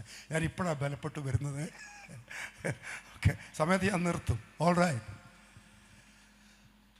യോഹന്നാൻ 4:22 അടുത്ത കണക്ടിവിറ്റി ഗലാത്യർ 4:9 വായിക്കണമെന്നില്ല. അതിങ്ങനെയാണ്, നിങ്ങൾ ദൈവത്തെ അറിഞ്ഞും വിശേഷാൽ ദൈവം. That's it. ആരാധനയുടെ അടിസ്ഥാന തത്വം അതാണ്. ദൈവം നിങ്ങളെ അറിയണം, നിങ്ങൾ ദൈവത്തെ അറിയണം. യേശു ആര് എന്ന ചോദ്യത്തിൻ്റെ 6 മറുപടികൾ ന്യൂ ടെസ്റ്റമെന്റിലുണ്ട്. യേശു ആര്? ഒരു സത്യാന്വേഷി. ഏത് മതക്കാരനും, ഏത് മതനിഷേധി, ഏത് നാസ്തിക ആസ്തിക്യ ചിന്തയുള്ളവനും സത്യമറിയാൻ യേശു ആര് എന്ന് ചോദിച്ചാൽ ന്യൂ ടെസ്റ്റമെന്റിൽ 6 മറുപടിയുണ്ട്. ആ ചോദ്യത്തിന് 3 മറുപടികൾ ഞാൻ ഉദ്ധരിക്കുന്നു. യോഹന്നാൻ എഫേസ്യർ 2:14 അവൻ നമ്മുടെ സമാധാനം. 1 യോഹന്നാൻ 2-ാം അധ്യായം 2-ാം വാക്യം അവൻ നമ്മുടെ പാപങ്ങൾക്ക് പ്രായശ്ചിത്തമാകുന്നു. 1 യോഹന്നാൻ 5-ാം അധ്യായം 20-ാം വാക്യം അവൻ സത്യദൈവവും നിത്യജീവനുമാകുന്നു. ആമേൻ. അറിയാതെ അല്ല ഞങ്ങൾ കർത്താവിനെ അനുഗമിക്കുന്നത്, ഞങ്ങളുടെ സമാധാനമായി, ആമേൻ, പാപത്തിന്റെ പരിഹാരകനായി, നിത്യജീവനായി, സത്യ ദൈവമായി. കരമൂർത്തി എല്ലാവരും ദൈവത്തെ സ്തുതിച്ചാട്ട്. യേശുവിനെ അറിഞ്ഞാണ് ഇന്ന് രാത്രി ഞങ്ങൾ ദൈവത്തെ ആരാധിക്കുന്നത്. ആരെങ്കിലും പറഞ്ഞിട്ട് ആർക്കാനും വേണ്ടി ഞങ്ങൾ നമിക്കുന്നവരല്ല. ഇന്ന് രാത്രി അനുഭവത്തിന്റെ കരുത്തിൽ അവനെ തൊട്ടറിഞ്ഞിട്ട് ഞങ്ങൾ ആരാധിക്കുകയാണ്. 1 യോഹന്നാൻ 1:1 ഞങ്ങൾ അവനെ കണ്ടതാണ്, അങ്ങയെ നോക്കിയതാണ്, ഞങ്ങളുടെ കൈ അവനെ തൊട്ടതാണ്, അവൻ ഞങ്ങളെ തൊട്ടതാണ്. അങ്ങനെയാ ഇന്ന് രാത്രി ഞങ്ങൾ അങ്ങയെ ആരാധിക്കുന്നത്. അവനെ അറിഞ്ഞ് ഞങ്ങൾ ആരാധിക്കുകയാണ്. ഹല്ലേലൂയ. കർത്താവ് ഞങ്ങളെ അറിയുന്നതിൻ്റെ ഒരു 6 പോയിന്റുകളുണ്ട്. വെളിപ്പാട് 2-3 അധ്യായങ്ങൾ വായിക്കണമെന്നില്ല. എനിക്കിഷ്ടപ്പെട്ട, എന്നെ പലപ്പോഴും തകർക്കുന്ന ചില പ്രയോഗങ്ങൾ അവിടെ ഉണ്ട്. ഞാൻ നിൻ്റെ കഷ്ടത അറിയുന്നു, ആമേൻ. ഞാൻ നിൻ്റെ കണ്ണുനീർ കാണുന്നു, ഞാൻ നിൻ്റെ ദൂഷണം അറിയുന്നു, ഞാൻ നിൻ്റെ ദാരിദ്ര്യം അറിയുന്നു, ഞാൻ നിന്റെ പാർപ്പിടം അറിയുന്നു, ഞാൻ നിന്റെ പ്രവൃത്തി അറിയുന്നു. ഇന്ന് രാത്രി ലോകത്തിൽ മറ്റാരേക്കാൾ എന്നെ അറിയുന്ന, എൻ്റെ ഉള്ള അവസ്ഥ അറിയുന്ന, ഞാൻ ആരോടും പറയാത്ത എൻ്റെ ഞെരുക്കം അറിയുന്ന, എൻ്റെ തകർച്ച അറിയുന്ന, എൻ്റെ കുഞ്ഞിൻ്റെ ആഗ്രഹം നടത്താൻ കാശില്ലാത്ത എൻ്റെ ദാരിദ്ര്യം അറിയുന്ന എൻ്റെ കർത്താവിന് നന്ദി എന്ന് ഇന്ന് രാത്രി എത്ര പേർ പറയും? മറ്റെല്ലാവരെക്കാളും യേശു നിങ്ങളെ അറിയുന്നു, മറ്റാരേക്കാളും നിങ്ങളെ അറിയുന്നു. ബ്രദർ, അറിയുന്നവനെ ആരാധിക്കണം. പാരമ്പര്യത്തിൽ, പഴക്കത്തിൽ ആർക്കാനും വേണ്ടി ആരും ദൈവത്തെ ആരാധിക്കേണ്ട. ഇന്ന് രാത്രി ലോകത്തിൽ മറ്റാരേക്കാൾ, ജന്മം നൽകിയ പിതാവിനേക്കാൾ, പെറ്റമ്മയേക്കാൾ നിങ്ങളെ അടുത്തറിയുന്ന കർത്താവ് ഇവിടെ വന്നിട്ടുണ്ട്. നിങ്ങളെ സ്നേഹിക്കാൻ ആരുമില്ല എന്ന് കർത്താവിനറിയാം. നിന്റെ ഭാവി ശൂന്യമാണെന്ന് കർത്താവിനറിയാം. പക്ഷേ സമർപ്പിച്ചാൽ ഇന്ന് രാത്രി യേശുവിന്റെ നാമത്തിൽ ഒരു അത്ഭുതം സംഭവിക്കാൻ പോകുക. അടഞ്ഞ വാതിൽ ദൈവം തുറക്കാൻ പോകുന്നു. ഇരുമ്പോടാകുമ്പോൾ തകർക്കാൻ പോകുന്നു. താമ്ര കഥകളെ ഭേദിക്കാൻ പോകുന്നു. ആഴിയിൽ ദൈവം പാത ഒരുക്കാൻ പോകുന്നു. എത്ര പേർ വിശ്വസിക്കും ഇന്ന് രാത്രി? മതമേതുമാകട്ടെ, സഭ ഏതുമാകട്ടെ, യേശുവിന്റെ നാമത്തിൽ ഒരു അത്ഭുതം ഇന്ന് രാത്രി സംഭവിക്കുകയാണ്. നിങ്ങളെ കർത്താവിന് അറിയാം. എന്നെ ആരും അറിയുന്നില്ല എന്ന വേദനയോടെ എത്ര പേർ ഇന്ന് രാത്രി പറയുന്നു? ബ്രദർ, നിങ്ങളെ കർത്താവിന് അറിയാം. കുഞ്ഞെ, കർത്താവ് നിങ്ങളെ അറിയുന്നു. നിന്റെ ഉള്ളറയുടെ തകർച്ച ഇന്ന് രാത്രി യേശുവിനെ അറിയാം. എല്ലാവരും ദൈവത്തെ ആരാധിക്കട്ടെ. സമർപ്പിച്ച് ഈ രാത്രി എല്ലാവരും ദൈവത്തെ ആരാധിക്കട്ടെ. എന്നെ നന്നായി അറിയുന്ന കർത്താവേ, എന്നെ നന്നായി അറിയുന്നവനെ ഞാൻ അങ്ങേക്കായി സമർപ്പിക്കുന്നു. ഞാൻ അങ്ങേ അറിഞ്ഞാരാധിക്കുന്നു, അങ്ങേ അനുഭവിച്ചാരാധിക്കുന്നു. ഇന്ന് രാത്രി എത്ര പേർ ദൈവത്തോട് പറയും, അങ്ങ് നിങ്ങളെ അറിയുന്നു? ബ്രദർ, നിങ്ങളെ കർത്താവിന് അറിയാം. സഹോദരി, കർത്താവിന് നിന്നെ അറിയാം. ആമേൻ. ജീസസ്. ഞാൻ അടുത്ത 2 പോയിന്റ് ഇതാ പറഞ്ഞ് അവസാനിപ്പിക്കുക. 8-9 വാക്യങ്ങൾ വായിക്കുമ്പോൾ 11-12. അനീതി ചെയ്യുന്നവൻ ഇനിയും അനീതി ചെയ്യട്ടെ, അഴുക്കുള്ളവൻ ഇനിയും അഴുക്കാട്ടട്ടെ, നീതിമാൻ ഇനിയും നീതി ചെയ്യട്ടെ, വിശുദ്ധൻ ഇനിയും തന്നെ വിശുദ്ധീകരിക്കട്ടെ. ഇന്ന് രാത്രി പരിശുദ്ധാത്മാവും തിരുസഭയും ക്ഷണിക്കുന്നത് വിശുദ്ധീകരണത്തിന് വേണ്ടിയാണ്. വിശുദ്ധീകരണം എന്ന വാക്കിന് 2 ഇംപ്ലിക്കേഷൻസ് ഇവിടെയുണ്ട്. ഒന്ന് പുറമേ ഉള്ളത്, മറ്റൊന്ന് ഇൻറ്റേണൽ. ഒന്നുകൂടെ വ്യക്തമാക്കിയാൽ, പാപപരിഹാര പരിശ്രമങ്ങൾ നടത്തി കുഴഞ്ഞവരോട് പരിശുദ്ധാത്മാവ് പറയുന്നു, പാപക്ഷമയ്ക്കായി, ശുദ്ധീകരണത്തിനായി ഇന്ന് രാത്രി യേശുവിൻ്റെ അടുത്തേക്ക് ഓടി വന്നുകൊള്ളുക. ആമേൻ. പാപഭംഗിലമായ ലോകം. റോമാലേഖനം 3:23 വാക്യം നോക്കണ്ട. 6:23, 5:12, 8:1, അതുപോലെ 10:9, 10 വചനങ്ങളൊക്കെ സമയം പോലെ നോക്കിയാൽ അവിടെ പാപത്തിൻ്റെ തുടർച്ച, ആദമ്യ പാപത്തിൻ്റെ വംശീയ ദൂരവ്യാപക തുടർച്ച കാണുവാൻ കഴിയും. അതുകൊണ്ടാണ് ഏക മനുഷ്യനാൽ പാപവും പാപത്താൽ മരണവും ലോകത്തിൽ കടന്നു. അങ്ങനെ സകല മനുഷ്യരിലും പാപം വ്യാപിച്ചുകൊണ്ടിരിക്കുകയാണ്. പാപപരിഹാര ശ്രമങ്ങൾ സഭയോ മതമോ പറഞ്ഞത് വർഷങ്ങളായി ചെയ്തിട്ടും അകത്തെ പാപത്തിന് പരിഹാരം വന്നിട്ടില്ല, മദ്യപാനം മാറിയിട്ടില്ല, വിഷയാസക്തി കുറഞ്ഞിട്ടില്ല എന്ന് ദുഃഖമുള്ളവരെ, ഞങ്ങൾ അനുഭവത്തിൽ നിന്ന് പറയുന്നു, യേശുവിൻ്റെ രക്തം സകല പാപവും പോക്കി നിങ്ങളെ ശുദ്ധീകരിക്കുന്നു. ഇന്ന് രാത്രി കർമ്മം കൊണ്ട് ദ്രാവക രൂപത്തിലോ വാതക രൂപത്തിലോ കരരൂപത്തിലോ ഉള്ള പല മാതിരി പാപപരിഹാര അർപ്പണങ്ങളിലൂടെ അന്തരാളത്തെ മലീമസമാക്കിയ പാപക്കറകളെ കഴുകി മായ്ക്കാൻ കഴിയില്ല. ആ ബാഹ്യ കർമ്മങ്ങൾക്ക് അകത്തെ പാപപ്രമാണത്തെ നിർജ്ജീവമാക്കാൻ കഴിയാതിരിക്കുന്നു.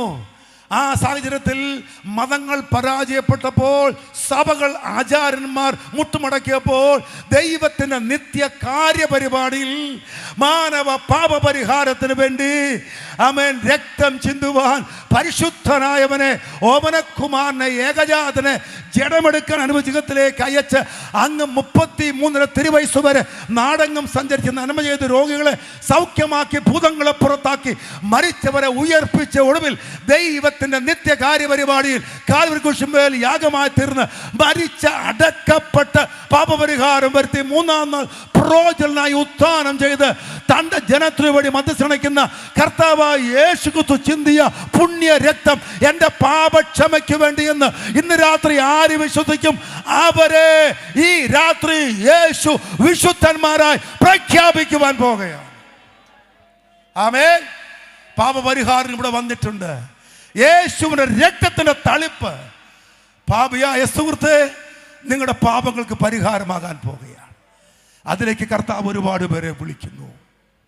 രണ്ടാമത്തെ മണ്ഡലം ദൈവസഭയോടുള്ള ദൈവാത്മ ഇടപെടലാണ്. ആ വചനം എനിക്ക് വളരെ ശ്രദ്ധേയമായി തോന്നി. ഒന്നുകൂടെ വായിച്ചവനെ, അശുദ്ധി ചെയ്യുന്നവൻ, അനീതി ചെയ്യുന്നവൻ ഇനിയും അനീതി ചെയ്യട്ടെ, അഴുക്കുള്ളവൻ ഇനിയും അഴുക്കാടട്ടെ. ആ പ്രയോഗം കൂടെ മതാകുട്ടി പാഷേ എനിക്കിഷ്ടപ്പെട്ടു. ഇംഗ്ലീഷിൽ അങ്ങനെയില്ല. അഴുക്കുള്ളവനെ അഴുക്ക് ആടട്ടെ. മൊത്തത്തിലൊരു ആട്ടമാണല്ലോ ഈ അഴുക്കിനകത്ത് ആടുക. പൊതുവേ എടാ അഴുക്കൻ ആടിക്കോ, കർത്താവ് വിട്ടുകൊടുത്തേക്കുക. പക്ഷെ ദൈവസഭയോട് പറയുന്നു, വിശുദ്ധൻ ഇനിയും തന്നെ വിശുദ്ധീകരിക്കട്ടെ. അതെനിക്കും ഒരു ദൈവശബ്ദമാണ്.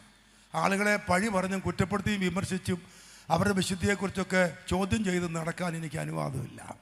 കർത്താവിൻ്റെ സഭയോട് ദൈവാത്മാവ് പറയുന്നു, അഴുക്കുള്ളവനെ വെറുതെ വിട്. അത് സഭയ്ക്കകത്തോ പുറത്തോ അവൻ പൊയ്ക്കോട്ടെ. വിശുദ്ധനാണ് നിങ്ങളെങ്കിൽ തങ്ങളെ തന്നെ വിശുദ്ധീകരിച്ച് കർത്താവിൻ്റെ വരവനായി ഒന്ന് കരമുട്ടി സമർപ്പിച്ച്, യേശു വരാറായി, വിശുദ്ധന്മാരെ ചേർക്കാൻ കർത്താവ് വരാറായി, വിശുദ്ധൻ ഇനിയും തന്നെ വിശുദ്ധീകരിക്കട്ടെ. നാലാമത് ചെന്ന് ഞാൻ ആദ്യം പറഞ്ഞതാണ്, പരിശുദ്ധാത്മാവ് ഇന്ന് രാത്രി നമ്മെ ഒരുപാട് പേരെ വിളിക്കും. ചെറുപ്പക്കാരെ, യുവാക്കളെ, മക്കളെ, ആരാധനയ്ക്ക് വന്ന് സ്നാനപ്പെട്ട് ആത്മീയത അവിടെ കൊണ്ട് മതിയെന്ന് ആരും പറയല്ലേ. അമ്മച്ചിമാർക്കുള്ളത് അഭിഷേകം ഒന്നും വിചാരിക്കരുതേ. നിങ്ങളുടെ കരുത്തുള്ള തൊണ്ട കൊണ്ട്. ആമേൻ. ഞാനൊക്കെ ചിലപ്പം ശക്തമായിട്ട് ദൈവത്തെ സ്തുതിക്കും. എൻ്റെ കണ്ണ് നിറയും. സഭകളിലൊക്കെ യോഗത്തിന് പോകുമ്പോൾ ചെറുപ്പക്കാർ തകർത്ത് ദൈവത്തെ ആരാധിക്കുമ്പോൾ, അപ്പച്ചന്മാരല്ല ചെറുപ്പക്കാർ വന്ന് ആത്മാവിൽ ദൈവത്തെ സ്തുതിക്കുമ്പോൾ, അന്യഭാഷ ജ്വലിക്കുമ്പോൾ ഞാൻ ഓർക്കും, ഞങ്ങളൊക്കെ കടന്നു പോയാലും ദൈവസഭയുടെ കരുത്ത് ചോരില്ല. കരുത്തന്മാരെ അഭിഷേകത്തോടെ ദൈവം നിർത്തിയിരിക്കുക. പിതാക്കന്മാരെ, മാതാക്കളെ, നിങ്ങളുടെ മക്കൾ നിങ്ങളെക്കാൾ അഭിഷേകത്തിൽ ജ്വലിച്ച് ദൈവത്തെ ആരാധന കണ്ടിട്ട് മരിക്കാൻ ദൈവം എനിക്ക് ഭാഗ്യം നൽകി നൽകട്ടെ. എൻ്റെ മക്കൾ, എൻ്റെ ശബ്ദം കുറയുമ്പോൾ, എൻ്റെ ശക്തി കുറയുമ്പോൾ എൻ്റെ കുഞ്ഞുങ്ങൾ ദൈവത്തെ നൃത്തം ചവിട്ടി ആരാധിക്കാൻ കരമുട്ടി ഒന്ന് സമർപ്പിച്ച് പ്രാർത്ഥിച്ചു. ആമേൻ. യൗവനക്കാർ ആത്മാവിനാൽ ജ്വലിക്കട്ടെ. കുഞ്ഞുങ്ങൾ അഭിഷേകത്തിൽ ത്രസിക്കട്ടെ.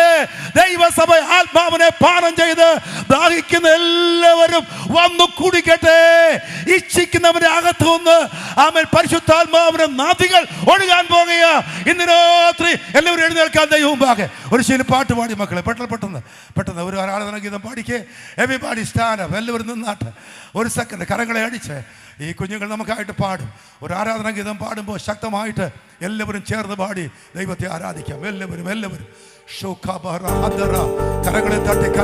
കരങ്ങളെ തട്ടി ആത്മനിറവിൽ അഭിഷേകത്തിന് രാത്രി എല്ലാവരും ദൈവത്തെ ശക്തമായിട്ട് ആരാധിച്ചാൽ ജീസസ്.